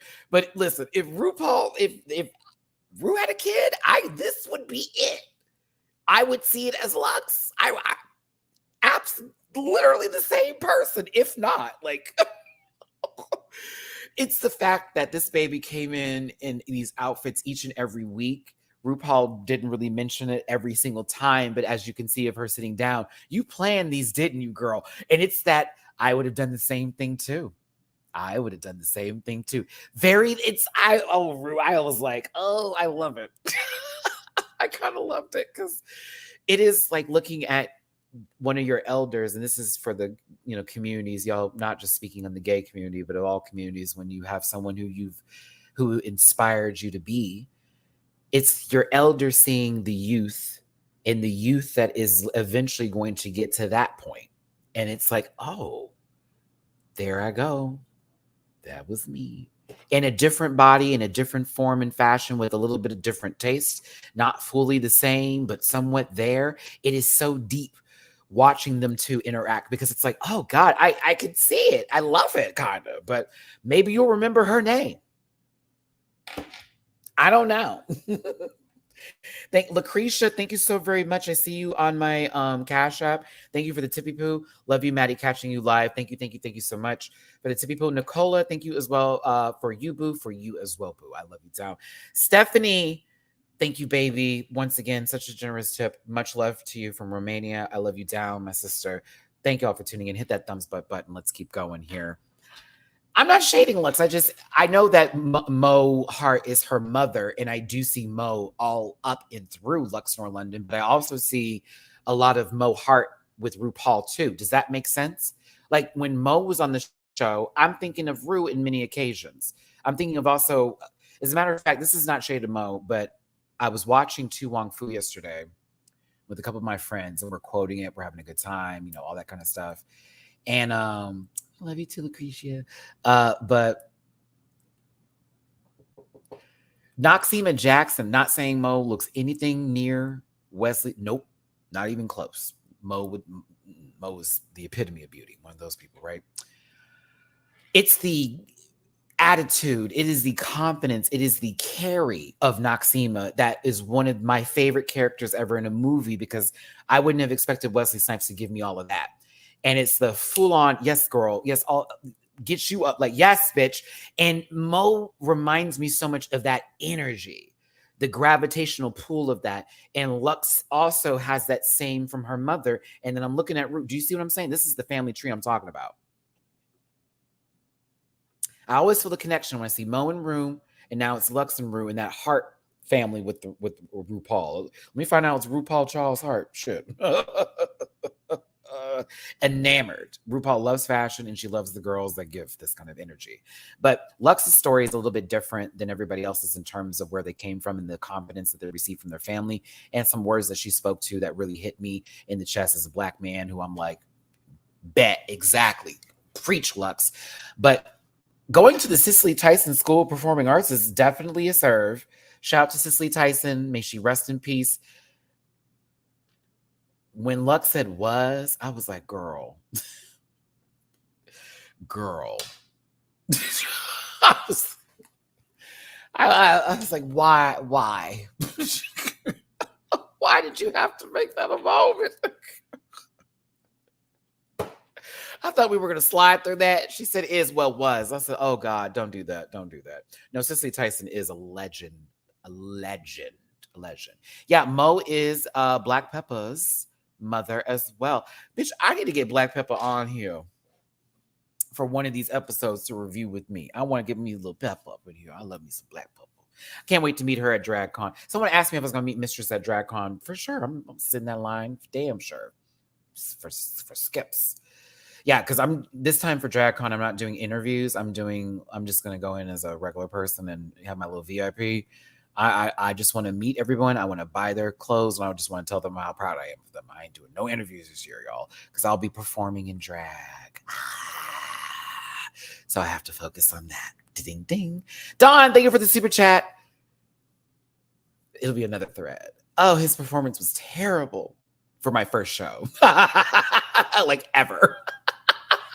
He has no idea what he's doing for my first show ever. Yes, I'm so excited for what those little think pieces are going to be. It's going to be funny. Bru's enamored. They live. Lux comes from a really good family in terms of parents that really support her and appreciate her journey. As a Black child with the homophobia that is so rampant, the transphobia that's so just deep rooted into our life and into our way of being, it's so crazy. Like, I don't know if I can speak for everybody who grew up like me, but going into the barbershop was like always a traumatic experience because conversations were never positive when it came to anything to do with femininity in a man. And then when it came to going to church and other spaces and places, when it came to like family get-togethers, random community meetups and all this type of stuff, going to school at certain point in times, there's a lot of deep-rooted homophobia in that family. So seeing Lux and Lux being the way that they are and acting the way that they do and fully being confident in themselves, you fucking better, queen. You better. Go in, because I didn't get to have that experience growing up, and I can only imagine if my dad was and my mother even too, she became supportive later, but if they were way more supportive for me my entire journey, I can only imagine what my life would be like. I mean, I didn't have that. I'm still thankful for the life that I got. We'll always be thankful for what you got going on, but it's just, you got to think about that. It's Donna, I'm not lying. It's not common. It's not. And so like, it's beautiful to see. It's like, oh, we're getting there as we are with other people. I can't speak on behalf of white gay relationships. There's been, there is still hate within all communities. You know what I'm saying? I'm not trying to make this a black and white thing. I'm only speaking in reference for me as a Black person, how I feel in my community. But it's a lot everywhere. We've seen it from all sides, from different colors, from different perspectives. But speaking on Lux's, in reference to being a Black person in this life, especially in America, and how these people are so weird when it comes to femininity and expressing yourself, it's just beautiful to see. And that unshakable confidence, Jeremiah, I'm right there with you, is very refreshing. It's obnoxious. But it's the right kind of obnoxious for me. It's the right kind of. Exactly. It wasn't quite the same for me as a white person, but it absolutely exists in different forms. Exactly. So it's, again, a lot of people walk this earth thinking that their experiences are basically what everyone else is feeling, and they haven't recognized that the world doesn't revolve around them. It's when folks start to come to that realization that, oh, by the way, this person who's sitting next to you has had the absolute opposite way of living, but somehow is still in the same space as you. That needs to be, you need to think about that. You need to ask questions. How'd you get here? That's when you learn about folks. not when you start to assume and you begin to make these assumptions and you start acting like you're, it's really a lot for folks to honestly just mind their own fucking business, isn't it? But it's also a lot just to listen sometimes too. It really isn't, but apparently it is. So, T.S. Drew, hey baby, I know exactly where Lux is from. I grew up literally 10 minutes away, and having a Black supporting family is not common at all. Trust. I have but I have family members, friends who I know who were thrown out of their homes at very young ages, like 16 and 15, that had to survive on their own with no kind of family support and still make it through. It's very, very tough. So if anybody's ever had that kind of experience, you have my love. Many times your boy tried to get out that house. I tried so hard. Mrs. Colby, no, it's not. Like, it's in my family. My mother was supportive of my sister that she's bisexual, but she doesn't want that for me. It's weird and it hurt when she said that I shouldn't ever have a girlfriend. It's done in different ways. You know what I'm saying? Like, there could be that one brother of yours who basically cheats and sleeps with everybody, has babies with everyone, that, no one's blinking an eye. But then all of a sudden you're expressing some sort of queerness and that's it. You've hit the last nerve. Da, da, da, da. That's the kind of shit I was going through in my house. Like really weird, crappy events would take place, but Matty's acting funny. We gotta send him somewhere. My dad used to threaten me to send me places. Oh, I used to hate that. It was like, oh shit, I was a little feminine today. This man's about to send me to boot camp and did send me to boot camp. Best summer of my life. It was. Ooh, girl, let me tell you something. Sometimes it works out in your favor, okay? I'm just saying. Sometimes it works out in your favor, girl. They sent me to that boot camp. I lost weight. I got a tan. My body was built. I was also low-key talking to like two people while I was there. They was cute. Bitch, I came back from boot camp and bet. And bet. My dad, you got to learn a whole bunch of stuff, didn't you? Got all that man. Sure did. I learned a lot about men. Sure did. Learned a lot about the physical form. Sure did. Oh, that was fun having that conversation with him later on in life as an adult and being like, by the way, when you did send me there, it wasn't just what you thought was happening. Yes, it was horrible. And I experienced a lot of homophobia at that place, but I also had a group that protected me, that were in the same group as me. And there were folks who I met that I never would have met in my entire life, who had different stories than I did, who we all came from like the same place, but different backgrounds. Not everybody that was there was gay, trying to be straight, but there were people like me who were there to be turned into more of a masculine man. There were also some people who were there for some really crazy stuff, who were just, you just don't know who's around you. So again, y'all, if you're in those experiences, sometimes just open yourself up. You never know what's around you and who's next to you. Oh, Camp, girl, I need to write a book. I really do. It'd probably be 3 installments of some nonsense because my life is it's been crazy, but glad to still be here. Thank God I'm still here. Let's get to this rehearsals here. Michelle is directing this music video with Miguel choreographing it. He's been the choreographer for the entirety of the season. This choreography was not difficult at all. And I'm not being rude, but I wanted to say that because if you watch my reaction video, you saw how quickly I picked that shit up. Blame it on the edit. Boom. Blame it on the edit. Boom. Like, I was like, what? Out in cock. Girl, I was like, now hold on. And it was cute choreo, but it was simple. And so when I saw my sister struggling, I was like, come on, baby. I wanted to be there so we could slow it down for her real quick. I used to be a backup dancer, so I know, Matty, it may be tougher for some people, and I understand it, but was she in her head? That's all I could think about. I was like, you're in your head. You're in your head, sister. You're in your head. You're thinking way too deep about the movements. You're standing next to Sasha, who's doing this smoothly. Lux has gotten it smooth. Anitra had a little trouble too now, but it was like, come on, sis. There were moments the outfit was a little too tight on me. I'm a big girl, I'm a little tired. I was like, okay, listen. Miguel was definitely frustrated with Mistress. I think almost every time he worked with her, but eventually she got it. Eventually she got it. Anitra took some time. It was, it was like, okay, I just got to put it all together. But Lux had no issues, honey. But I'm sorry, I have to talk about this one person here because I couldn't believe that right after they learned the choreo, they were like, okay, let's go ahead and start the video up. But again, the choreo was kind of simple to me. So I was like, okay, that's not a big deal. Like, okay, let's pop it. Let's go, girl. Okay. what are we trying to do? Blame it on the edit. Boom. Blame it on the edit. Oh, bitch, don't you forget it. Oh, blame it on the edit. I miss Jamal too.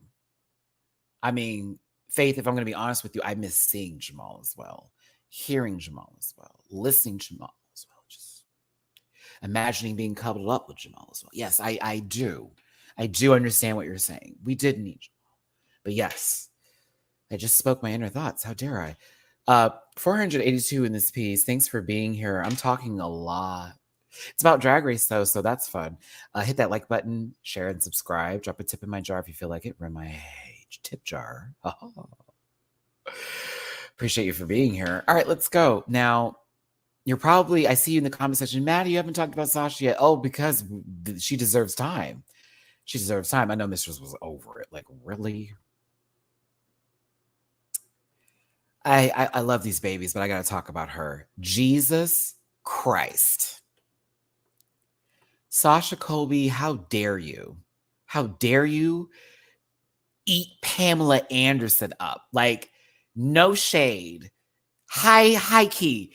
You ate Pamela Anderson up. Like, oh my gosh. Like, oh. She looks so good as Barbed Wire. She looks so good. And I love that everyone knew the reference. I love that Michelle knew the reference. Of course she knew the reference. But it was just like, oh, God, this. Yes, queen. Yes, queen. The only thing she was missing was that little tattoo. It would have been, if that tattoo had been there, we would have had to wrap the show. We would have had to wrap the show.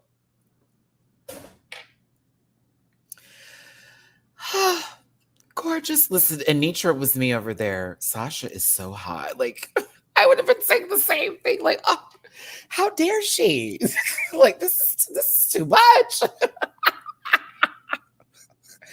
Girl, so you woke up and chose violence. Jesus. Oh. Lux too. It was girl. Like, no shade. I would be intimidated standing next to her. Perform the house dance. I almost forgot to mention this. Something that Sasha talked about when she was doing the Tic Tac lunch was how she was thinking of dimming her shine and not like getting in the background a little bit so that others could do well, because maybe they'll hate her because she's doing so good. Because I like to hear that blew my mind. And then guess what? I remembered what some of the comments were saying about she's overrated and everyone says she's a pleasure, but I haven't seen it. It just reminded me of that. And I was like, well, there was validity in her feelings that way, because there are people who will treat that situation, especially without knowing her worth. Especially without knowing her worth, they're gonna do it. Us, we know. So it's like, this is we know mom is gonna give when she wants to give. Like, we were aware, but others may not so much realize that. They're only used to a TikTok couple, right? But she said, I gotta do it. I gotta put that aside and take it for what it is. But you know what? That comes with time and experience in this art of drag and pageantry and working on who you are as a person. So again, Sasha, my speech later about who I think I should win. I'm making my points. Sasha gave me that show VIP. Oh, that used to come on Fox Crash. Well, did y'all ever watch that? You brought me back. I remember that show. It wasn't on too long, but I do remember VIP.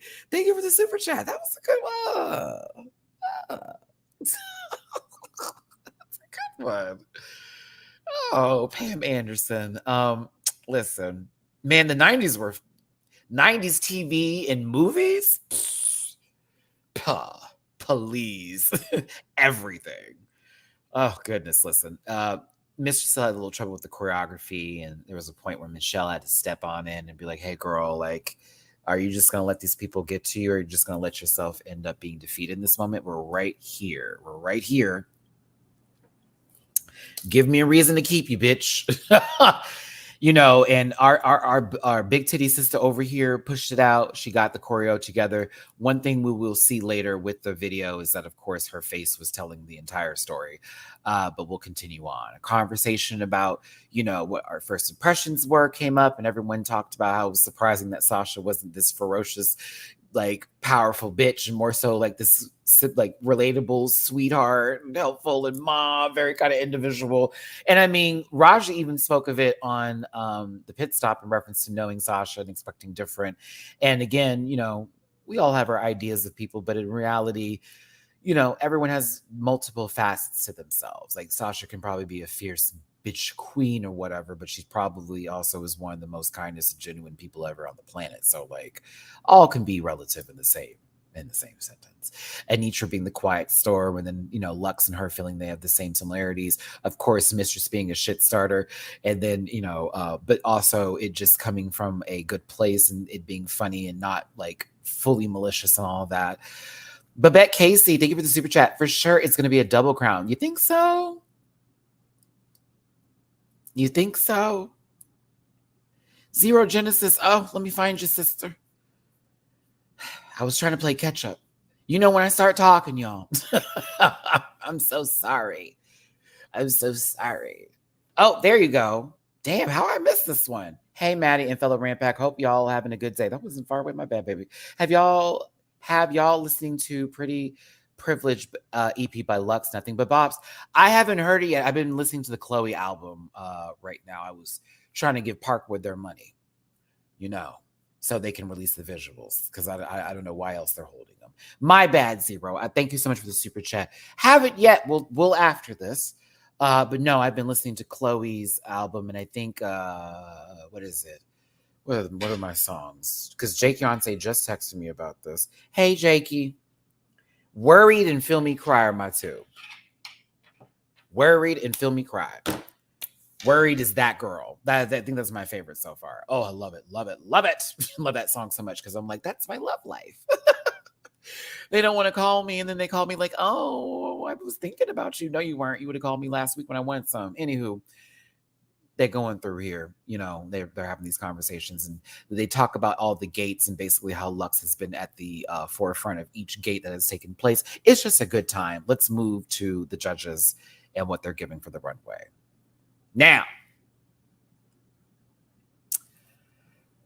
I see two people in this photo eating very well. Eating very well.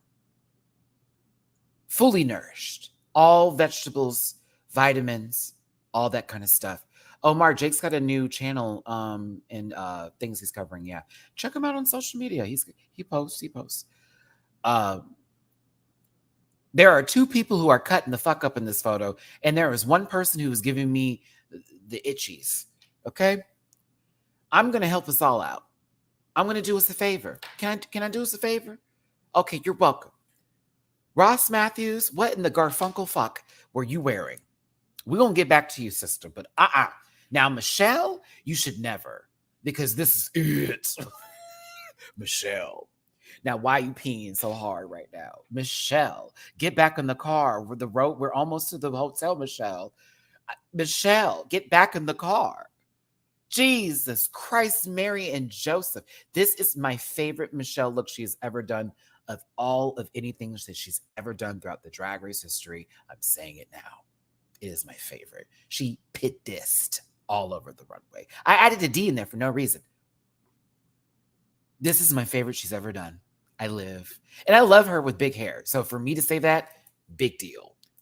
Now, RuPaul and Asia, Golden Seal, my favorite supplement for immunity. Let me tell you something, Ru. This was so puss.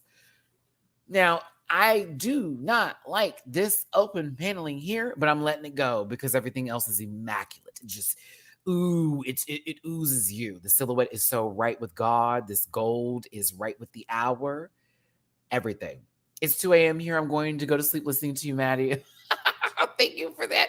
Love you, Pooh. And listen, if you're going to bed to me and you wake up to me, just pick right back up. It's all good here. I appreciate y'all tuning in and listening to me while you're going to sleep. Good night, sweet dreams. Don't let the bed bugs bite. Don't really, though. Get your house cleaned if that's the case. Good night. Farewell. I'll see you soon. Back to RuPaul, though. It's a golden dream. It's beautiful. It is supreme. This is actually one of my favorite looks from Ru. I was like, this is giving. And it's the faraway shot that really takes me where it needs to go. It's this with the leg. Yeah. It's the leg. How dare you? How dare you? Oh. I love it, Ru. 25 liners on my dresser. Yes, sir. About to get paid. Listen. Love it. You know what? I know me and Diane could get a fucking EP together real quick. You right, Simone, because Alex and me make up songs like crazy. That's one of the reasons why me and Alex get along so well. Because we're both fucking zany. Okay, we're zany. We're tiny. We're toony. We're all kinds of loony. Mm-hmm. Shout out to my friend Alexander Diane. Isn't that Ru's dungeon hair? I think the dungeon hair is coiffed a little bit differently on the lower ends of it, but I see what you're saying. Thank you for the super chat. I got it this time. Not this time. That's an Erykah Badu song. I want y'all to guess what my favorite Erykah Badu song is just in the chat while I'm talking about these people real quick. I'm going to see if someone catches it. I was cleaning the house the other day. And I was like, this is my favorite. I put a star on it. Michelle, you look so good. Oh, your face. Oh, this lip. Oh, this red lip is so oof.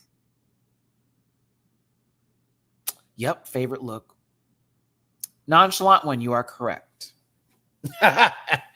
That is my favorite song, Green Eyes. I live for Green Eyes. It transitions through different. It's like a story. Oh, it's so good. It's so good. I think the third part when it's oh, then I lost your love. Boom, boom, boom. Yep. That's my favorite part of that song. Woo, it goes there. Anywho, Michelle looks great. What is happening? It looks like you have people come to a hotel that never check out.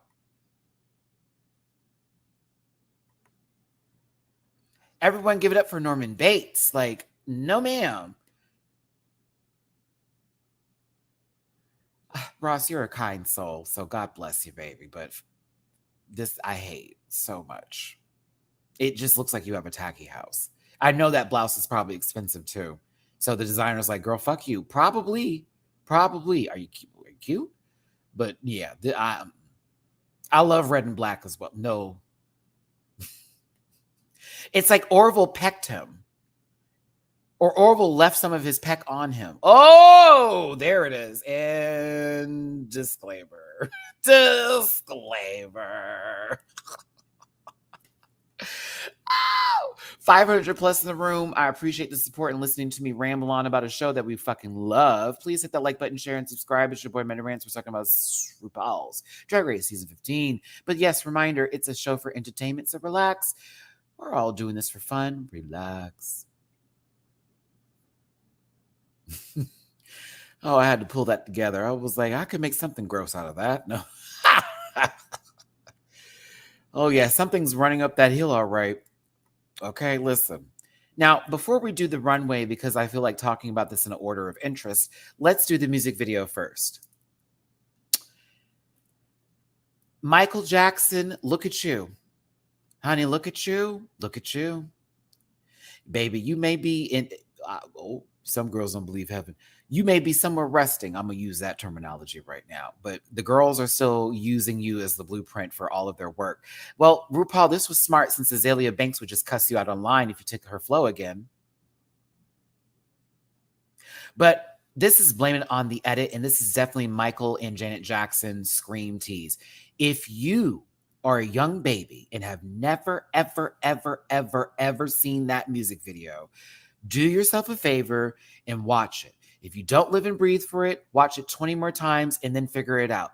Then after that, go watch Janet Jackson and Busta Rhymes. You're welcome.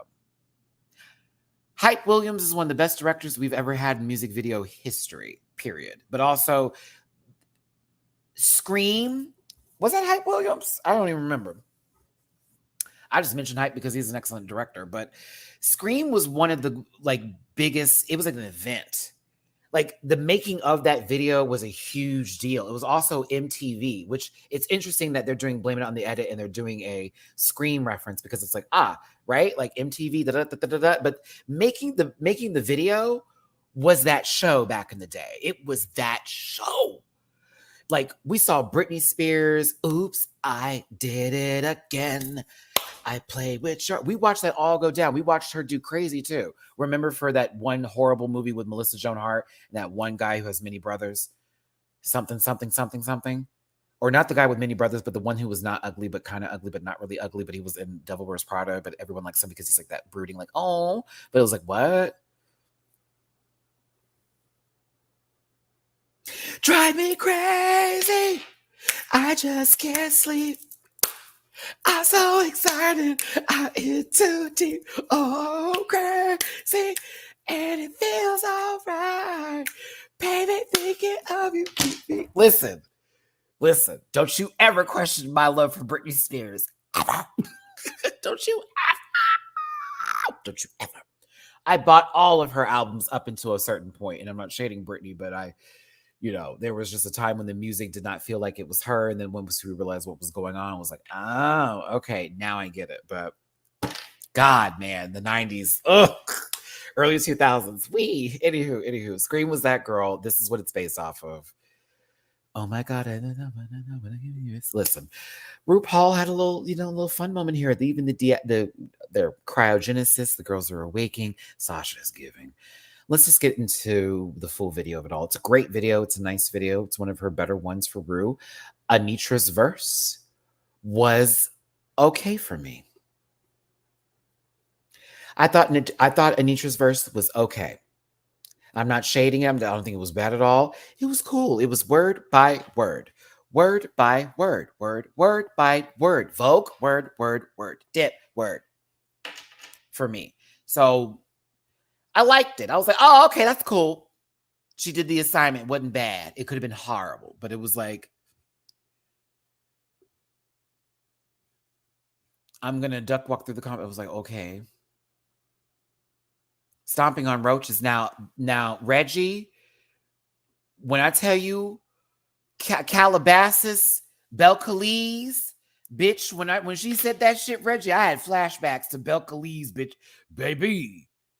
I had flashbacks. I was like, no, she's not doing that. But I thought of somebody who sometimes sounds, fluent or coherent when they're speaking here. But yeah, I thought she gave physicality. I thought she did good with her choreo.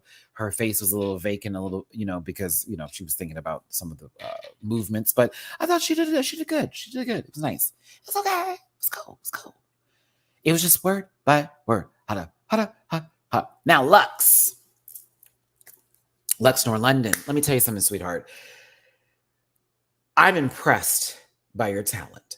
It is the singing into the rap for me. It does remind me a little bit of Azalea without the craziness that goes with that. You got some talent, sister. I loved your words. I loved your lyrics. I was fully into the vibe of it all. I enjoyed it. I thought she was one of the better, if I were to be honest, of the evening when it came to this particular part of the challenge and portion. I will talk about her runway in a second. But here, I was like, oh, okay, this gave. It's cute. You definitely, she's a fan of the cat, for sure. You could tell. But I see Lux. There's talent in that bitch. She's not just a pretty face. Okay. Enjoying it. And of course, the choreo they did together was really, really good. Now, Sasha Colby.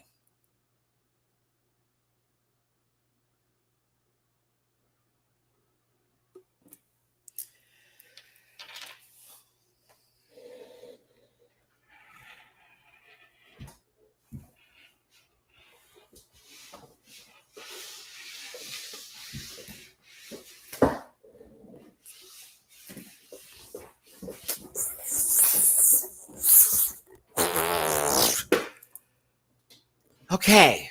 All right. Now that I'm done removing what was inside of me, and it's a boy, listen. To start the look first, this is the theme. They're in outer space. Give us alien goddess. Whip, whip. I'm too classy for this world. Forever, I'm that girl. Sasha, you could perform Alien Superstar in this outfit. You could literally do a show for Alien Superstar in this entire look. You could, if you wanted to. If you wanted to.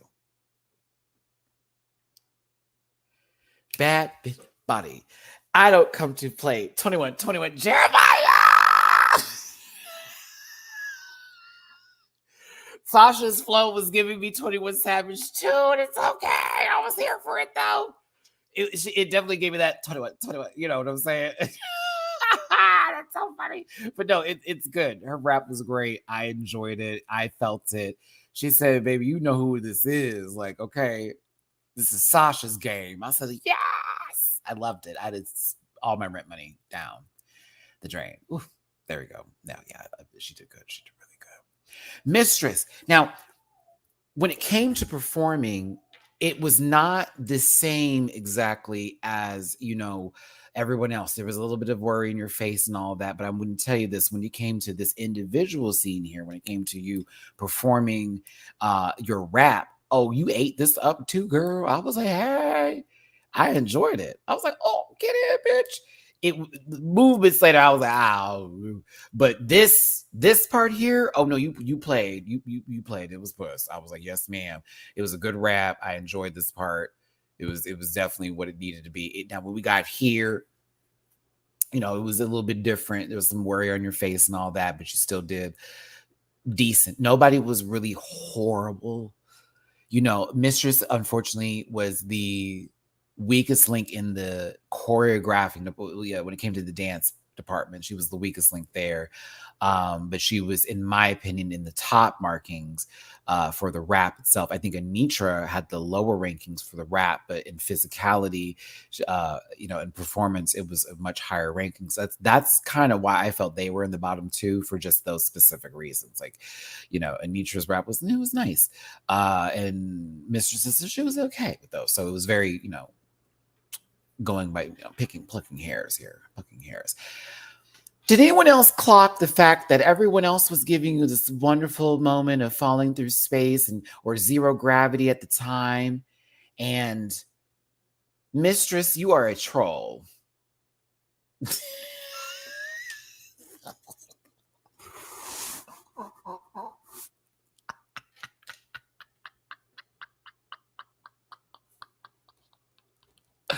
You're a troll, and I love it. This is trolling at its finest, girl. Everybody else is doing something completely different than we.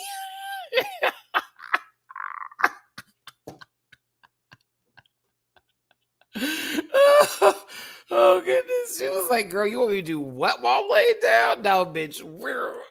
Yes, Shamar, I saw her post. I cackled on Twitter when she posted D to the E to the T to the O to the hold it.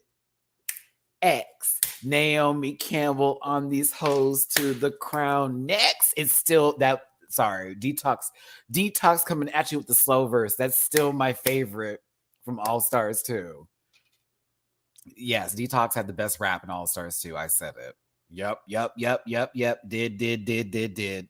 I'll argue with your mama on that one. Oh, absolutely. Oh, Live. Oh, I want to watch that now. I don't want to go. Don't you? How I read you. Read you, wrote you was. I'm the one. Yes. I'm sorry. It was it. Oh, got me thinking about that. Thank you, Shavar. But yes, this was one of my favorite moments from this episode. It was really funny, Mistress. Should have been given some time, in my opinion. But no. The music video was good. We love the reference to Scream, Michael Jackson, Janet Jackson. Love it. All right, RuPaul, another hit. 527 of you here. Thank you for listening to me ramble about RuPaul's Drag Race today. Rant, if you will. Review it. Yes. Hit that thumbs up button. Sure can. Hit my tip jar, if you will. Slap it. Don't do that. And no, slap it. And thanks for being here. I appreciate you all so much for tuning in and listening to me today. Let's continue on this conversation on the runway. Category is drag excellence. I have a lot of positive things to say today. First up is Anitra.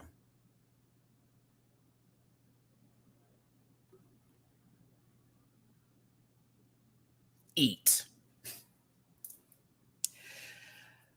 Live, love, like. Don't put it on a wall. It's tacky. I love it.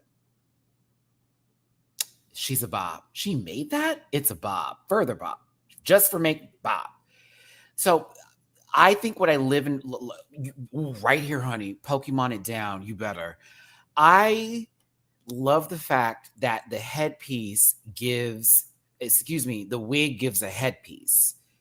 It gives like that sort of feel, and it makes it that much more grander with the outfit. Like you're looking at the hair like it's hair, but it's actually like you're looking at it like a helmet or like some sort of like headpiece. I love that it plays with my mind a little bit while I'm watching this walk.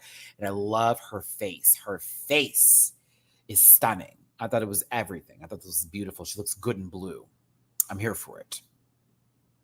I got a good screenshot of this bitch. Get into it. I caught her in mid-spin. Woo!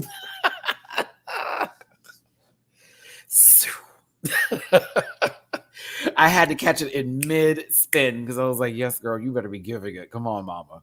I loved it. Loved it. Good stuff. Good drag. Good drag. Yes, ma'am. Puss.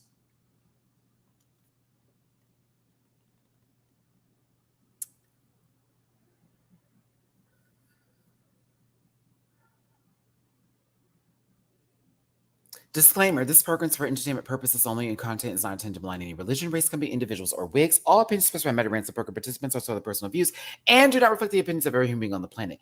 No hate should be sent to any of the shows, individuals, or me when it comes to this program. So please don't be rude. And if you feel uncomfortable after viewing this program, consume some Activia at dragqueenmerch.com and have yourself a good poo. Okay. I want to say it now, and I want to say it very clear. I do not hate this young lady. I am not reading her because I don't like her. I am not going for her juggler because she is that girl. I'm not doing that today, but we need to have this goddamn conversation. Who is this white woman on top of your head, Lux?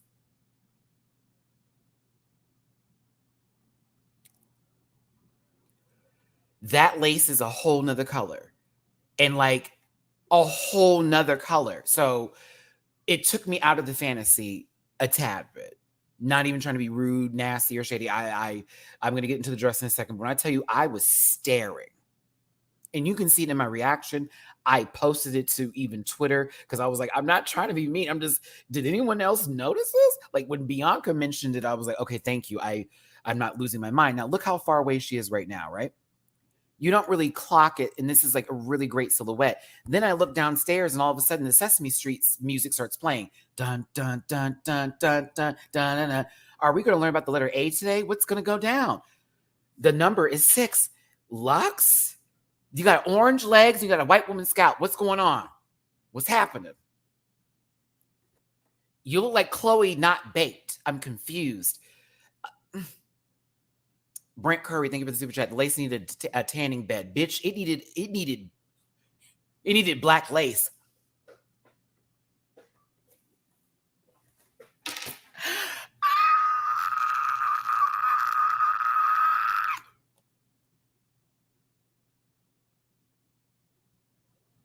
The one time that would have been appropriate to do. Now that was pun. Now that was pun, bitch. I need to get my coots on that one. I don't care what no one says. I want my coots on that joke. That one was funny.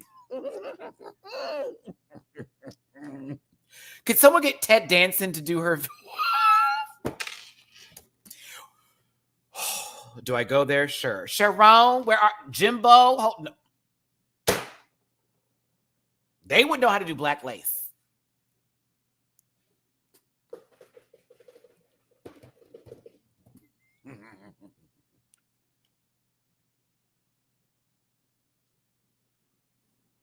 I'm finished. So what she could have done, Dawn, and thank you for asking this question versus attacking like some people do because they think I'm like excluding them from the conversation. Wham. Thank you, Dawn. Here's what should have been done differently. It's just the lace. The hair is fine. The hair is beautiful, actually. It's just, and I'm going to do a zoom in, and I'm not trying to be mean. I'm going to do a zoom in. You know, the Scarlett Adams of it all. I'm going to do a zoom in real quick so you know I'm not just tripping.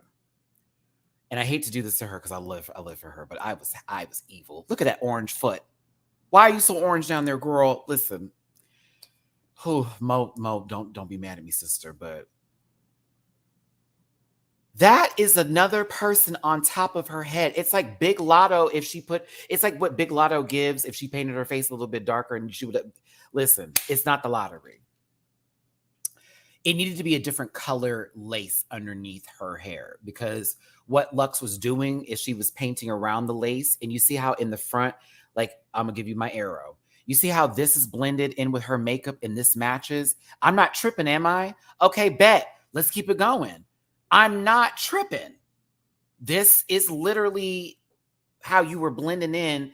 But over here, you know, it's giving us the light-skinned folks out of Lovecraft Country. One of the Smollets, not that light, but it's just a different shape or shade of lace.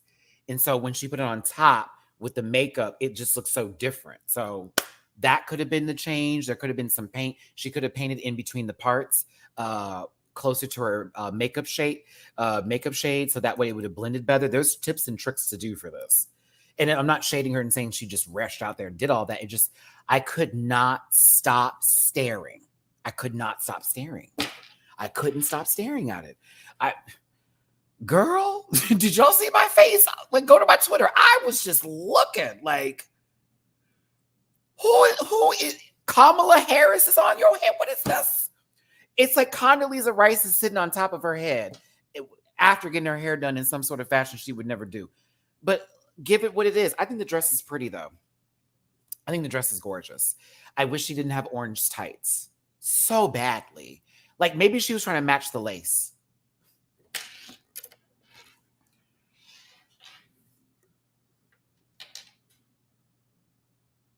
She's such a pretty girl, and she gives, and I love her down. But that lace. Look at even from his. It's like why is it that color?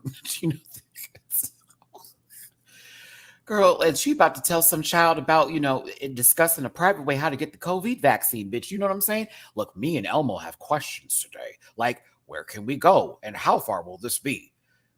But what I know is my child will be safe and okay. Thanks, Daddy. Y'all seen that commercial? Bitch, every time that commercial come on and it's Elmo and his father talking about some shot they got to take. Bitch, I can sit over here like, this got serious. It got serious. I thought they were learning about colors today. No. We learned about them clinics. About them CVS shots, okay? About them Walgreens associates. That's right, girl. Your local Walgreens assistant manager is going to give you a booster. Thank you, Crash. Thank you for the super chat. Don't worry about not shading her. She didn't either. I mean, I talk about these girls on the show. They know I don't come from a bad place. Maybe some baby hairs, too. Jay McCullough, it's a lot of baby hairs. I mean, put the whole child on her forehead. She needs an adoption agency. You talking about some baby hairs, girl. It needs to be Kate plus 8. Matthew. See what you did? That's your fault for that joke. Your fault for that one. She's a pretty girl. This is a beautiful dress. I hate the stockings. I hate the top of this. Now, look at this photo here. Now, this gives. Now, this eats. You can't tell except for this, sunny days leg that she got going on here. But look at this shot. Now, this is great. This is great. I love it. Candace is eating this photo up. Deep space. Deep space. Go ahead. Drive slow. That's Kanye. Ooh, let's get to Sasha motherfucking Kobe. BB. Bitch, I had to lick my lips for that. I was like, ooh, let me moisturize. Bitch. Drewski, I put this on God ever since the music video. All I see is Candace from Real Housewives of Potomac with Lux. I can no longer see anyone else. I like bitch, there she go. Sasha Colby, how dare you come out here and chew? How dare you come out here and chew? And no food was flying either. You just chewed, swallowed politely. You finished your food. You tipped well. You valeted and you tipped the guy. It just was a good night for you. How dare you come out here and do pageantry on these people? They said, girl, give us drag excellence. And she said, oh, I'm going to give you one of my ones, twos, and threes. This is Sasha in her purest form. I'm telling you, this is pageant down. The way she presented herself, the elegance, the movements. The outfit is everything. I love the bracelets. I love the hair. I love the makeup, the headpiece, the hairpiece with this. Look at that. Those orchids. Lilies? Orchids. Those are orchids. Look at how they've been bedazzled. My mom's favorite flower, by the way. Oh, my mom would have lived for this. Deborah would have loved this look. My mom would have died. Like, what? Matty? Like, I know, the orchids. Look.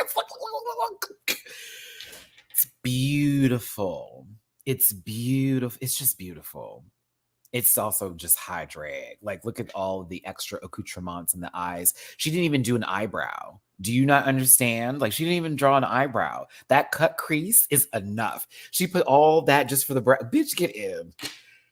Oh. It's everything.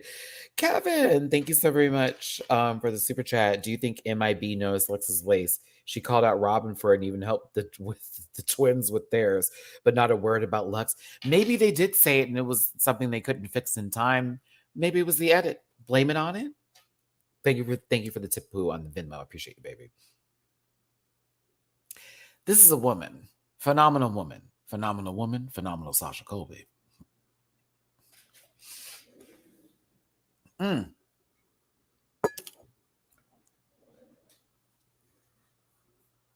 So I have a list of looks I want to do in drag and ideas I put together. I already have a flower look in mind, and yes, it's very orchid based, and it's specifically a particular orchid my mom loved, and it would be the highlight essence of it all. I have ideas, but again, things that may come into fruition later. We'll see. But I'm trying to learn how to sew really well too. Matty can stitch, but I need to sew. Stitching is one thing, sewing is another. The hair, the body, the face, the full bit of it all. Sasha, this is just, oh, you are an inspiration. I'm going to tell you that now, girl. Whew, girl, I'm inspired. I am inspired. I'm inspired. I'm just, yeesh. It's good. It's just really good drag. Like, there we go. That's the best way to even like speak on this. It's just really good drag. There he goes. I like that. That's how you ended right there, y'all. It's just really good drag, bitch. Next up is Mistress Isabel Brooks. I think this may be one of my favorite dresses to ever hit the stage of RuPaul's Drag Race.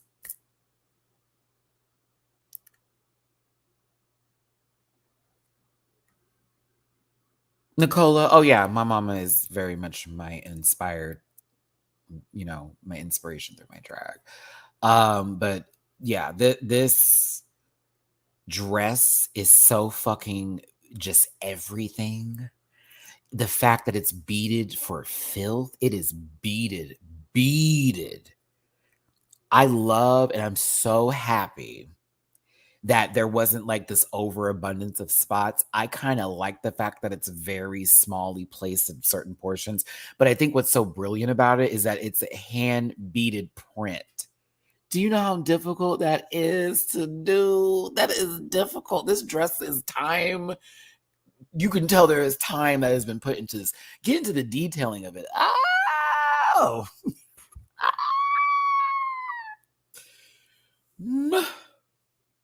I know that dress was heavy. Had to be. Stupid heavy. Look at these little spots right here. Like, you see how subtle it's it's just so good. It's so good. And the gown is hitting the floor. Talk about it. I love this so much. I love how it has this fringe bead going down the shoulders. Oh, I live. I have one critique. One. One critique. I agree with Bianca. I wish Mistress had time, because it feels like this is her makeup for the video. I wish she had time to have put gold or some sort of bronze color into her eye makeup. That is the only issue. Even though the makeup is everything, because this is the kind of makeup I live and breathe for this makeup that she does. I just wish it was warmer for this look, because I put this on God. Had that lip not been red, had that eye kept the white, but cut that crease instead of the purple going into the fuchsia, but more so going from a bronze to gold accent with some tips on the side right under the. Something about that would have gave us a little bit more Dior for me. It would have also still been signature, but it would have given very Dior, very J'adore, very Charlie South African, like they're on down. And I wish that was done. It's still a vibe. It's still puss, but man, if she just did it a little bit, no. It'd have been something. But I'm gonna tell you this right now. What it is, what we got, what we're giving here.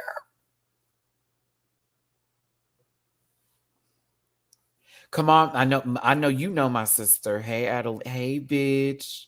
My Dallas sister. Hey, girl. Color Theory says she could have used a yellow eyeshadow over the purple to achieve a bronze eye. I can see that.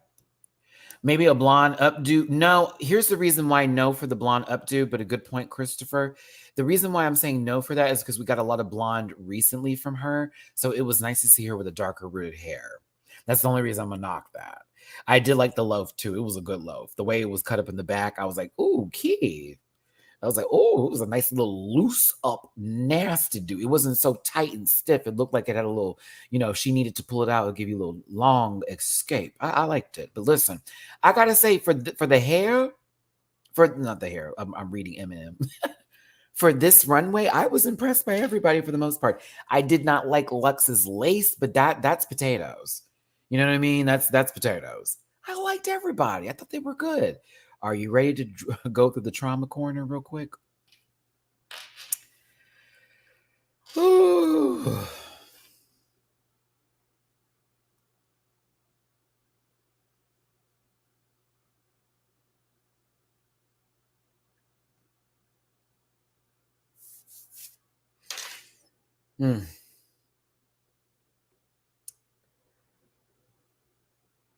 Sorry, getting my notes real quick here.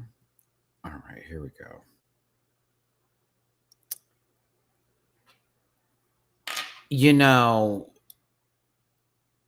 My reaction, you already know what's up.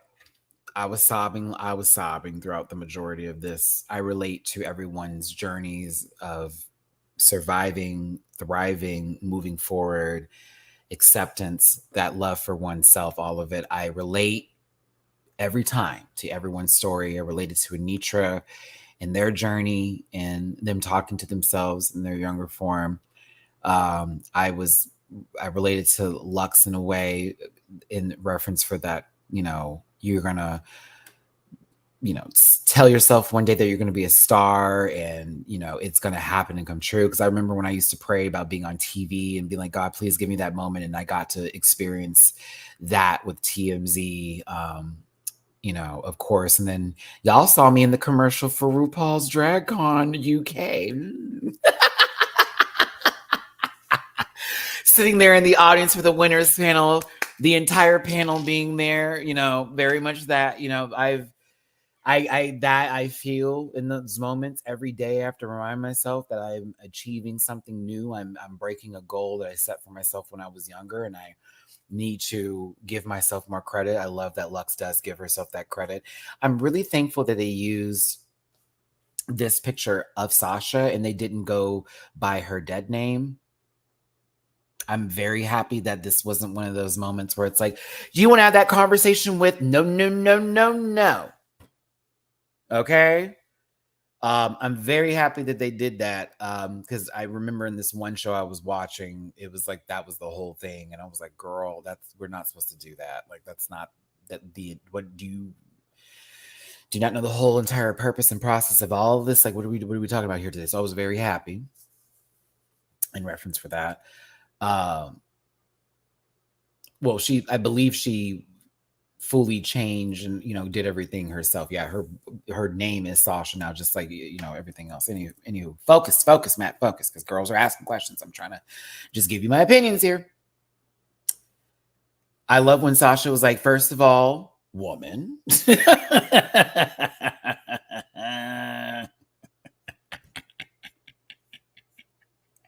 Daniel, I'm going to answer that super chat in a second. I want to get through this real quick here because I'll probably get emotional if I do mine. First of all, woman. Bitch, that was a great cackle. I was like, yes.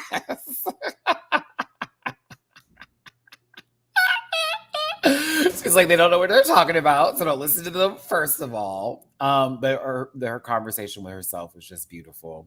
Super, super sweet. Super lovely.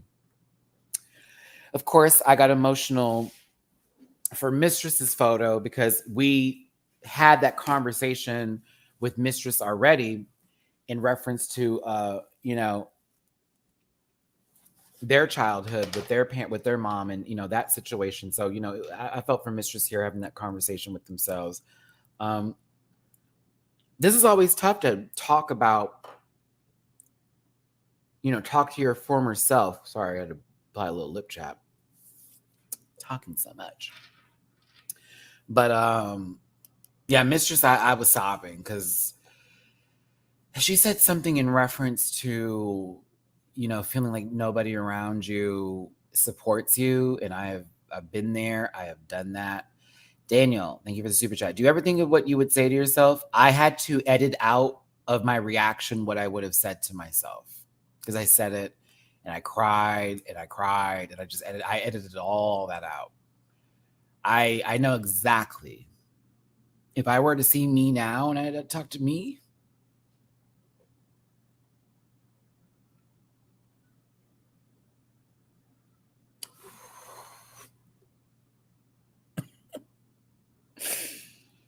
that would be tough. That would be tough. That would be really, really tough. I think the first thing I would say would be, you got to forgive yourself, Matt. And please don't make those bad decisions that you're going to make when you fill that bathtub, when you tie that belt to a fan. You were making the worst decisions you were making in your entire life. And you were being selfish because you thought no one cared about you and that your life was pretty much over because your dad wouldn't let you be the gayest boy you wanted to be. And your life was spent the majority of your time pretending to be somebody else, worrying about what everyone has to say about you, constantly fixing your hands, your mouth, the way you walk, everything. Sitting in the mirror, trying to tell yourself that you love yourself and crying yourself to sleep at night without any sleep, going to school the next day to be picked on, to then come home and have the same thing happen at home. You're going to go through it. You're going to go through it, but you're going to make it through it, son. You're going to find that support with family members that you didn't even think knew you existed. You're going to find a whole new family online.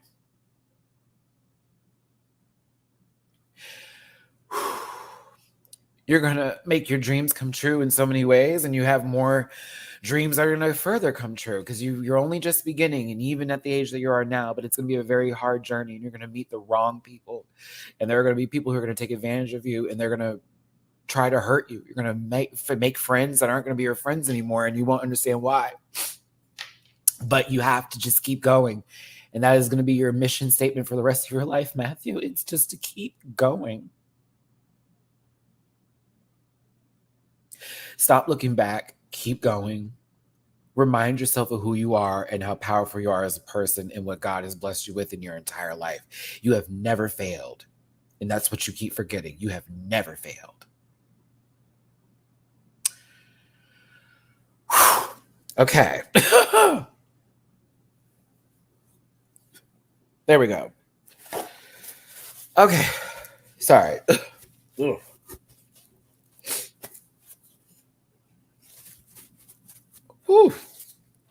I have faced my own hand of wanting to take myself out. I've faced other people in my family trying to do those things. I've faced people at school plotting and planning.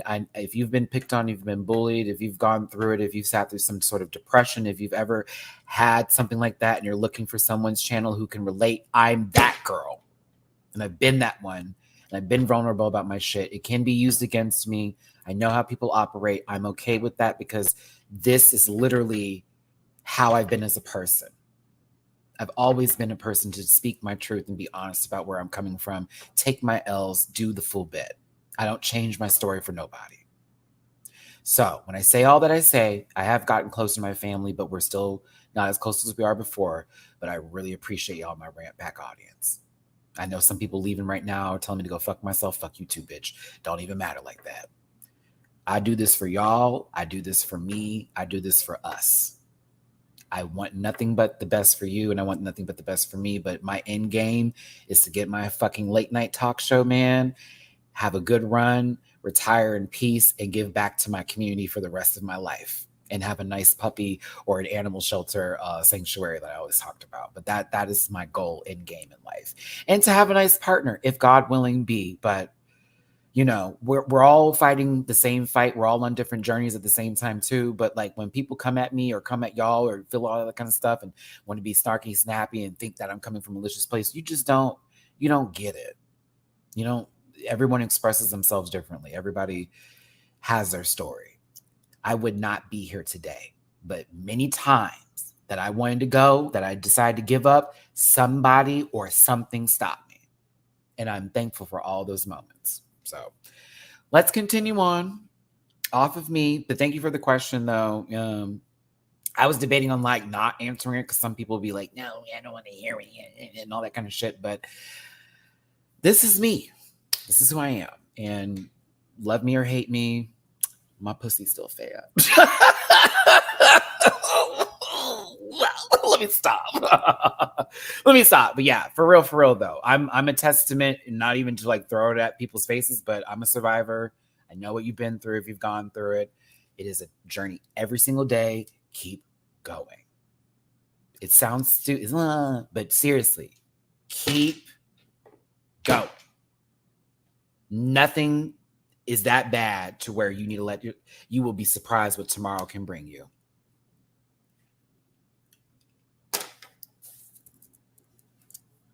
Right there. You'll be surprised what tomorrow can bring you. All right. So listen, judging happens. Sasha Colby wins this episode. That's 4 wins for our girl. Down. She's walking into this as the front runner for sure. Now, bottom 2, because Lux, actually, let me talk about it. Because listen, Sasha, the fact that you referenced season 14, I got the golden ticket and this ain't chocolate. Thank you, production, for putting that sound in. It was funny. Lux in the non-invisible lace front line, whatever this is on top of her head. She is safe this week. Honestly, she did a really good job in the video. Plus, you'd already know RuPaul is enamored by this baby and she's got good drag, but she is safe this week. Now, like I said before, I feel Anitra's verse was just a little under everybody else's, but she gave excellence on the runway here. But maybe that's the reason to put her in the bottom, as well as Mistress Isabel Brooks. Had a little tough time with the choreography, but her rap was good and her drag was great tonight. I'm going to be honest with you. I am very, very, very, very, very, very happy, even though they were told that there's going to be elimination tonight, and I am spoiling it a little bit right now that no one went home. I'm going to say this, though. You may not agree with me. You may call me the BIAS word, whatever. Mistress beat Anitra in this lip sync. I don't care. And the moment it happened for me is when that baby took off her dress and did a duck walk for no fucking reason. I know it's a David Guetta song, but you need to understand what was happening. It wasn't necessary for her to even do that. It was like, why? You don't have to do that. You don't have to. You don't have to. You were doing fine. You were doing fine. No, Mistress was there with you, but you were doing fine. And then all of a sudden, when love takes over... See, that's how you know she don't participate in ballroom, because a ballroom bitch would have never, ever done a duck walk to Love Takes Over by David Guetta and Kelly Rowland.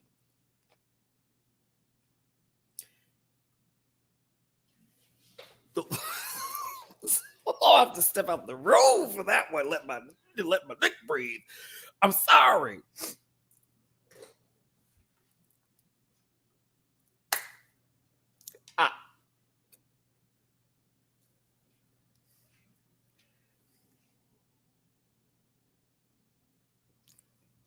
It didn't even need to be there. For what reason? Like,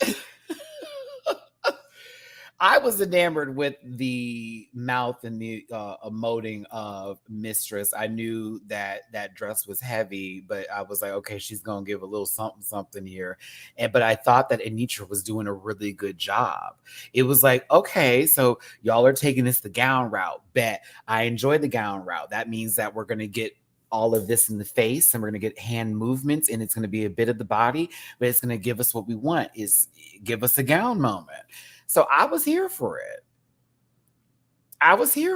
She was doing, Nature, you were doing fine. Everything was fine. It was like, okay.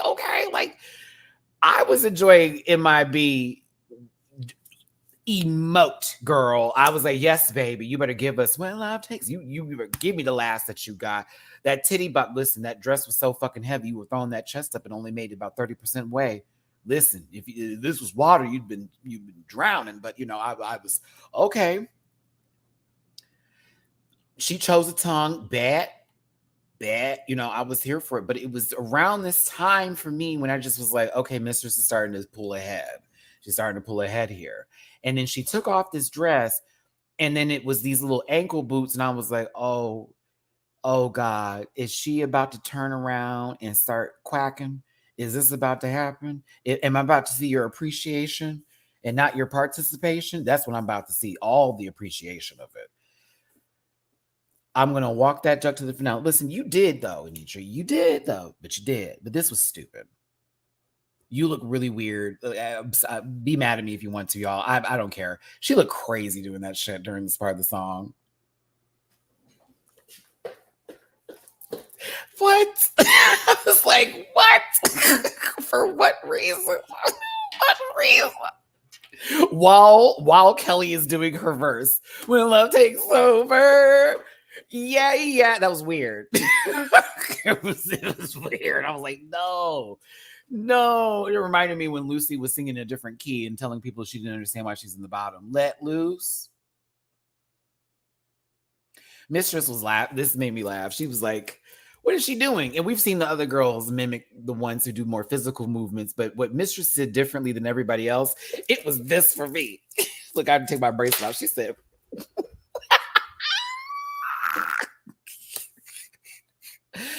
I was like, oh, she said, I'm going to beat that duck. Ooh, I'm going to beat that duck with a bottle. I'm going to beat that duck. I'm going to beat that duck. I'm going to take that duck to college. I'm going to give that duck some knowledge. I'm going to read. Zebra fucking cats. Yes. Oh, proofread that bitch. I'm going to take that bitch to college. I'm going to give that bitch some knowledge. See, now I want to listen to the song. I'm going to read. Oh, I should do that for my first number. It's a little masculine, but I feel like I would give that what it needs to be if I did that for my first drag number. Ooh.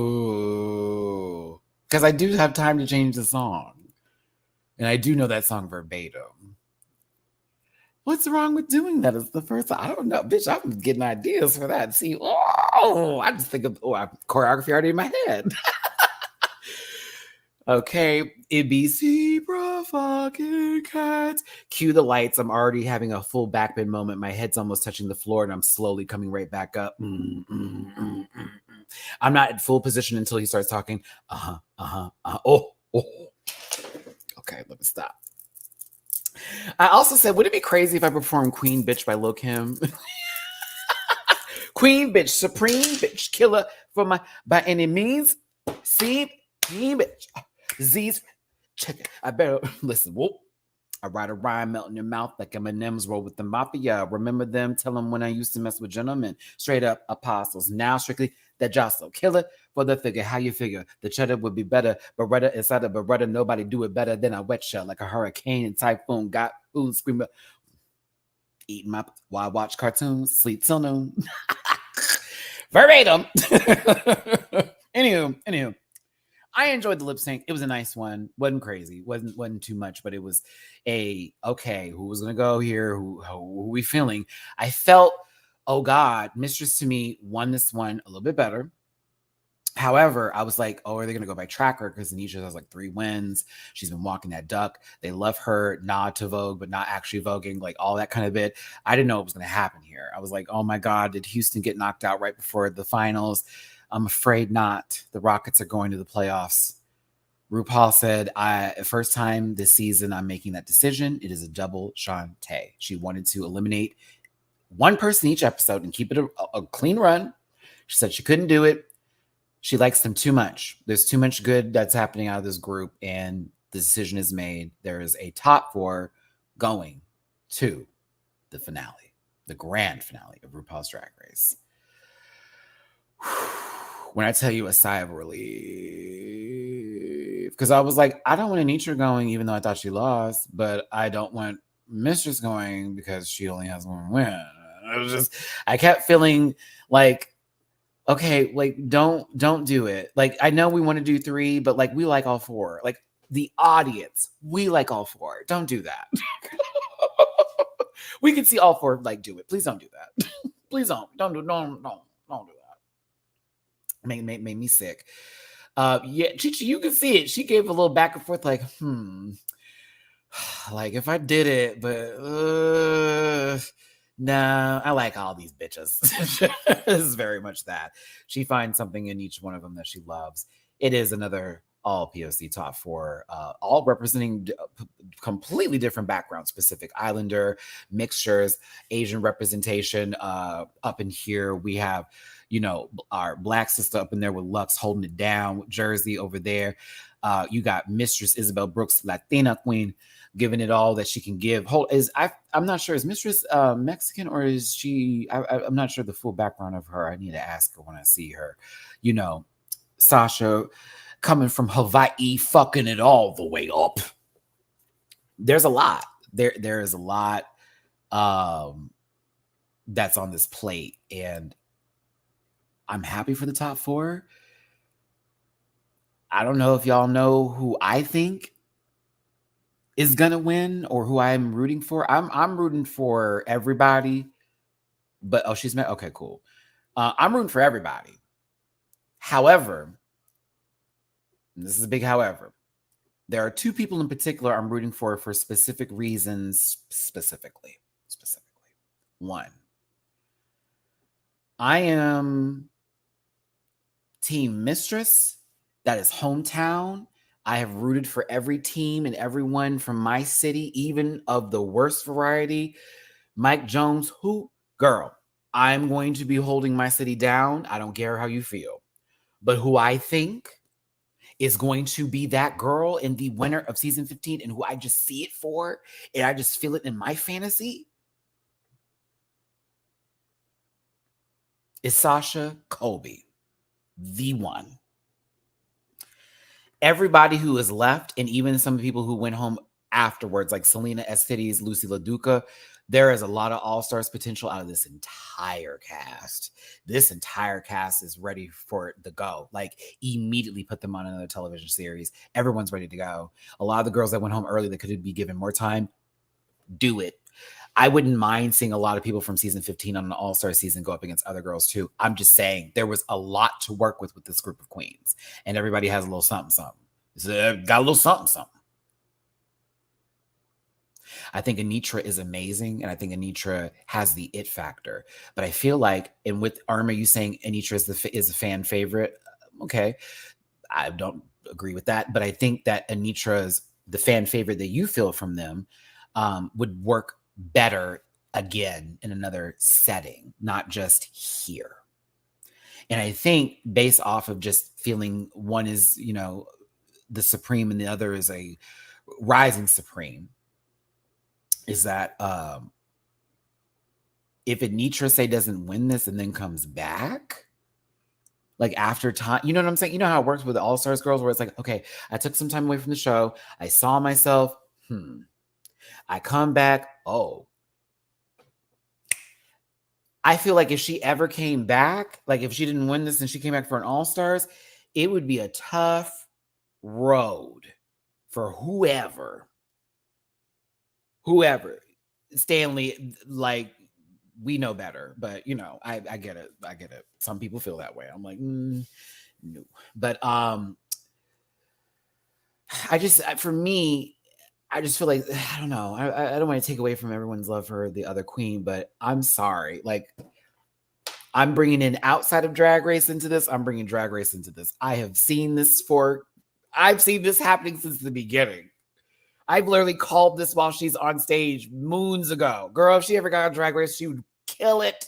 I called it. So I don't see it any other way. I've been imagining this for Sasha since, a decade ago, basically. Since season 1. Ooh, can you imagine if she gets on there? We'll see. We'll see. We may be surprised. We don't know what's going to go down for the finale. Someone may get an injury. Something may happen. We don't know. I know I'm going to be happy to see my sister Cornbread step down from Miss Congeniality and give us another great look, because that Beauty and the Beast was beautiful last time. I think she's doing Lion King this time. I wouldn't mind Sasha hosting Drag Race. I'll be real with you. Again, that's me knowing her legacy work, seeing how you want to talk about somebody that no drag, bitch. That girl. Period. It's been, yeah. Honestly, I just see a lot for it. Miss Congeniality, I don't know. Who do I think is going to win Miss Congeniality? I mean, maybe, who would it be? Who do you think is going to, I don't know who would be Miss Congeniality. Maybe Lucy, maybe Selena. I mean, Lucy technically was helping a lot of people during the show, and they did talk about that. So maybe it's Selena. She was the emotional, like, Libra that we all needed her to be, for me at least. You think Marsha, possibly Spice? Maybe I mean, I could see the girls voting for Spice because that's little sister, and she was not, what's the word I'm looking for? She was very open to learning, and she was very open to understanding more about drag. She already is giving good drag, but like, there's more to the performance aspects of it and all that kind of stuff. Like, I see it. I can see Spice or Selena. Yeah, I can see them too. I can see it. Oh, I love my Malaysia. Baby doll, Fox. That's our final 4, everybody. Next week is going to be the reunion, so I'll be doing a reunion rant and review of long-winded proportions. So I'm excited for us to break down the reunion with each other. Also, the finale will be right after that, April 15th, I believe. The following day, Drag Race España starts, so get ready for those reviews as well. For those of you who watch España, I will be covering that show. I will be also doing a retread back into some other recent series of Drag Race that have come about, that now that the regular season has ended in all of its long draining glory, I'll be able to finally spend some time on that. Also, I do believe there's going to be some announcements coming up soon of other seasons of Drag Race that are going to be coming up, so get ready. I know that April's Fool's joke earlier today about the All-Stars 8 really pissed a lot of folks off, but if you had looked at the photo, you'd realize where that came from and when she took that photo. I was like, that can't be it. But yeah, I hope I've enjoyed the season. It's been fun. I've had a good time. The beginning edit was kind of pooey, but still there were good moments out of it. A lot of new people came to this channel. I appreciate y'all and these new support here. I cover a lot of Drag Race shows. I cover LGBTQI plus programming, a lot of shows in the Black community and other shows as well that I find to be entertaining and interesting. Like, even for example, like Yellow Jackets on Showtime, we do reactions on Patreon. We've got Baddies West up in here. That's Zeus Network. World of Wonder with RuPaul's Drag Race, MTV. I cover a lot on this channel. Sometimes I'm tired, but I'm here for it. Listen. So who brought up SWV and Escape? Listen, Tasha owed that lady money. I told you all that. I told you. I mean, a lot of us knew that, Rocky and all that bullshit, but Girl, don't get me started. I need Candy and them to kick her out the group and just move on as 3. Ask Destiny's Child. She needs to call Beyonce and have a conversation. Okay, listen. That's a mess. It's embarrassing. Your own blood. Really, girl? Okay. Anywho. I'm done for the day, kids. I'm done for the day. You're going to see me tomorrow again, though, because we have the panel to look forward to where my bestest of friends join me in the same conversation again. I'm going to see if I can get a guest host in here. I don't want any more. I agree. Same as what they said. I'm getting tired of that. So I'm going to try to see if I can get somebody else that wants to give an opinion this upcoming Sunday. I'm going to be, messaging folks, see if I can get someone. If not, I'm going to try for the following week. I need some more tones and textures happening with my group sometimes. So it's not just a simple, yes, sure, me too. Because I feel like, girl, we could add more to that. We could say more. You could do better than that. Come on. We watched the show. You had a lot to say in them other groups. Now do it in this one. You ain't here just to sit here and ask for things. Come on now. Telling you. Crash, I see you on my Cash App. Thank you for the Tippy Poo, baby. The generous Tippy Poo. I appreciate you. You're a part of my family and the Pack family. You know what's up. You already know what's up, okay? You already know what's up. I have a friend who's a queen from Drag Race. I need to ask and see if she's busy tomorrow and see what she feels. So we'll figure it out. I will not be reviewing Housewives of Atlanta season 15. I was not impressed with that trailer like everybody else was. I will continue Ultimate Girls Trip, though. Will I react to it, Jay McCullough? Yes. I will react to Atlanta season 15. I won't review it, though, because that trailer didn't give me what I needed. I was like, oh, this looks boring. Then I saw Kim, and I really didn't want to give him my time. Like, ew. I miss my Lanathia. I do. I miss Lanathia. I miss Lanathia. Now, will I be covering Beverly Hills? Absolutely. Now, I will be covering Beverly Hills. Oh, yes. Now that Rena's gone, I feel like talking about the show. Yeah, now that Rena's gone, I feel like talking about the show for sure. Listen, okay. Thank you, Jay. I see you. I see you tip me down, baby, on my Cash App. I appreciate it, baby. Mm-hmm. Miami. I wish I reviewed Miami. Miami was a good time, and there were a lot of arguments we could have broke down and had conversations about. We could have done Miami. Maybe next season I'll catch Miami. Maybe next season. So yeah. Okay, everybody. I'm about to go get me something to eat and find out if this is a night by myself or a night, out and about. I think I'm gonna be sitting here at the house and eating some food and just relaxing and stuff. How do I feel about the challenge on Wednesday? Crystal, didn't I tell you? Didn't I tell you why I don't like Danny? Now do you see why?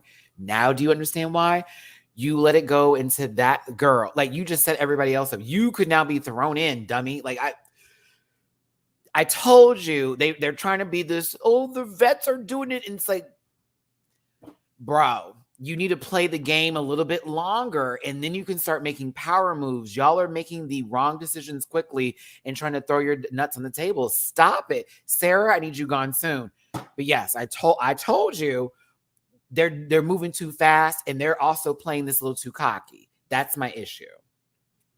The Team USA folks, they're mad at Ben. I'm like, he's making the right decision because he would be on the bottom of the list if it came down to an elimination decision. That, like, they're not thinking about this really strategically. It kills me with that show, man. Oh, it kills me with that show. Ari, I'm sorry, you sent me that super chat up here. Are you watching Power Book 2? Thank you for the super chat. I'm behind. I need to catch up. I'm behind on my Stars show. I'm paying for Stars. Why am I not watching Stars? I'm behind. I'll get there.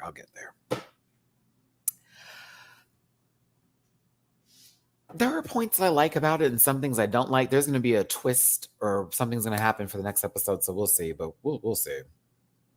Really, I love that they're not scared of the vets. I don't like Danny. I don't like anybody from that's not affiliated with the Challenge series and they're from the other. I just don't, except for Justine.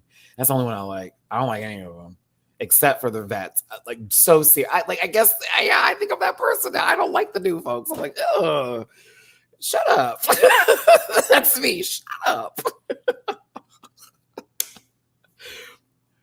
Tasha is a dirty dog. I'm trying not to do too much because my last video, they limited my ads because of the SWV nonsense and the swarm stuff. But I dragged Tasha by her ever-loving last gospel breath. But she's not a good person. I'm glad we verified that. The fact that she came on Instagram Live and did an apology and explained how basically everything was true in her own sort of words. I have no respect for that woman or her bullshit ass husband. Rocky is definitely running the show. I think Tasha is a controlled woman. You cannot tell me different after everything we've seen so far. Tasha is a controlled, weak woman. And that stems from her days of not feeling attractive when she was a bigger girl. And then when she finally got where she wanted to be and that man gave her some time, bet you money, live all the right words, all the right words, all the right words. I think there's validity in where SWV is coming from in terms of how they're treating the set list, especially when Coco was like, these are all boring music. This is all boring stuff. There is validity in that. But like, oh, the mama's trash too, Alicia. But yeah, this is why I don't do reactions and reviews to the show because it's a lot going on with it. But yeah, I'm on no one's side on the show. I'm really not. I'm not on anyone's side from the show. I'm not on anyone's side. I'm not. I'm a little annoyed by the entirety of it all. And I love how Escape was like, we're selling out these stadiums and this, that, and the other. And I'm like, okay, cool. But like, no shade. I would have gone to the SWV concert over Escape. I'm not reading anybody, but I liked SWV's music more so. So it's a lot of ego, a lot of hypocrisies. I feel like Candy also does the same kind of thing, even though she'd be like, what are you talking about? I'm like, you do the same shit. What do you mean? So I don't know. It's a lot. It's very interesting to watch people's musicians, the careers that are taking place with them and how it changes when it's like years later and you're trying to still be relevant and keep the talk going. Yeah. But no, challenge is interesting. It's just, I don't know. I am more so on the vet side. If anything, I prefer how that goes and works. I just wish Tori was never asked to be back on the show. She's starting to get on my last nerves. And the fact that she's using her ex-fiance as this like positioning tool for girl, it's just weird. It is weird. It's like, Tori, you didn't even like him on the last season of the challenge because, you know, he was flirting with some girl. Meanwhile, every season of the challenge you've been on, you've been with somebody. You're basically been with a man, Matthew, Jennifer Lopez. So what are you talking about? But whatever. it's again, whatever. You know, it's like this TV. So anyway, I got to go. Thanks for tuning in, everybody. I appreciate y'all listening to me talk, ramble, do the full works. I'm about to get some food. I don't like her. Like, it's like when you see Anissa walk back into the competition. It's like, so you're going to be carried close to the finale or to the finale, and then you're going to get an injury, and then we're going to look at you, and then we're going to laugh, and then we're going to be like, here you go again, and then you're going to talk about perseverance. Meanwhile, you don't even work out. Like, what are we doing today?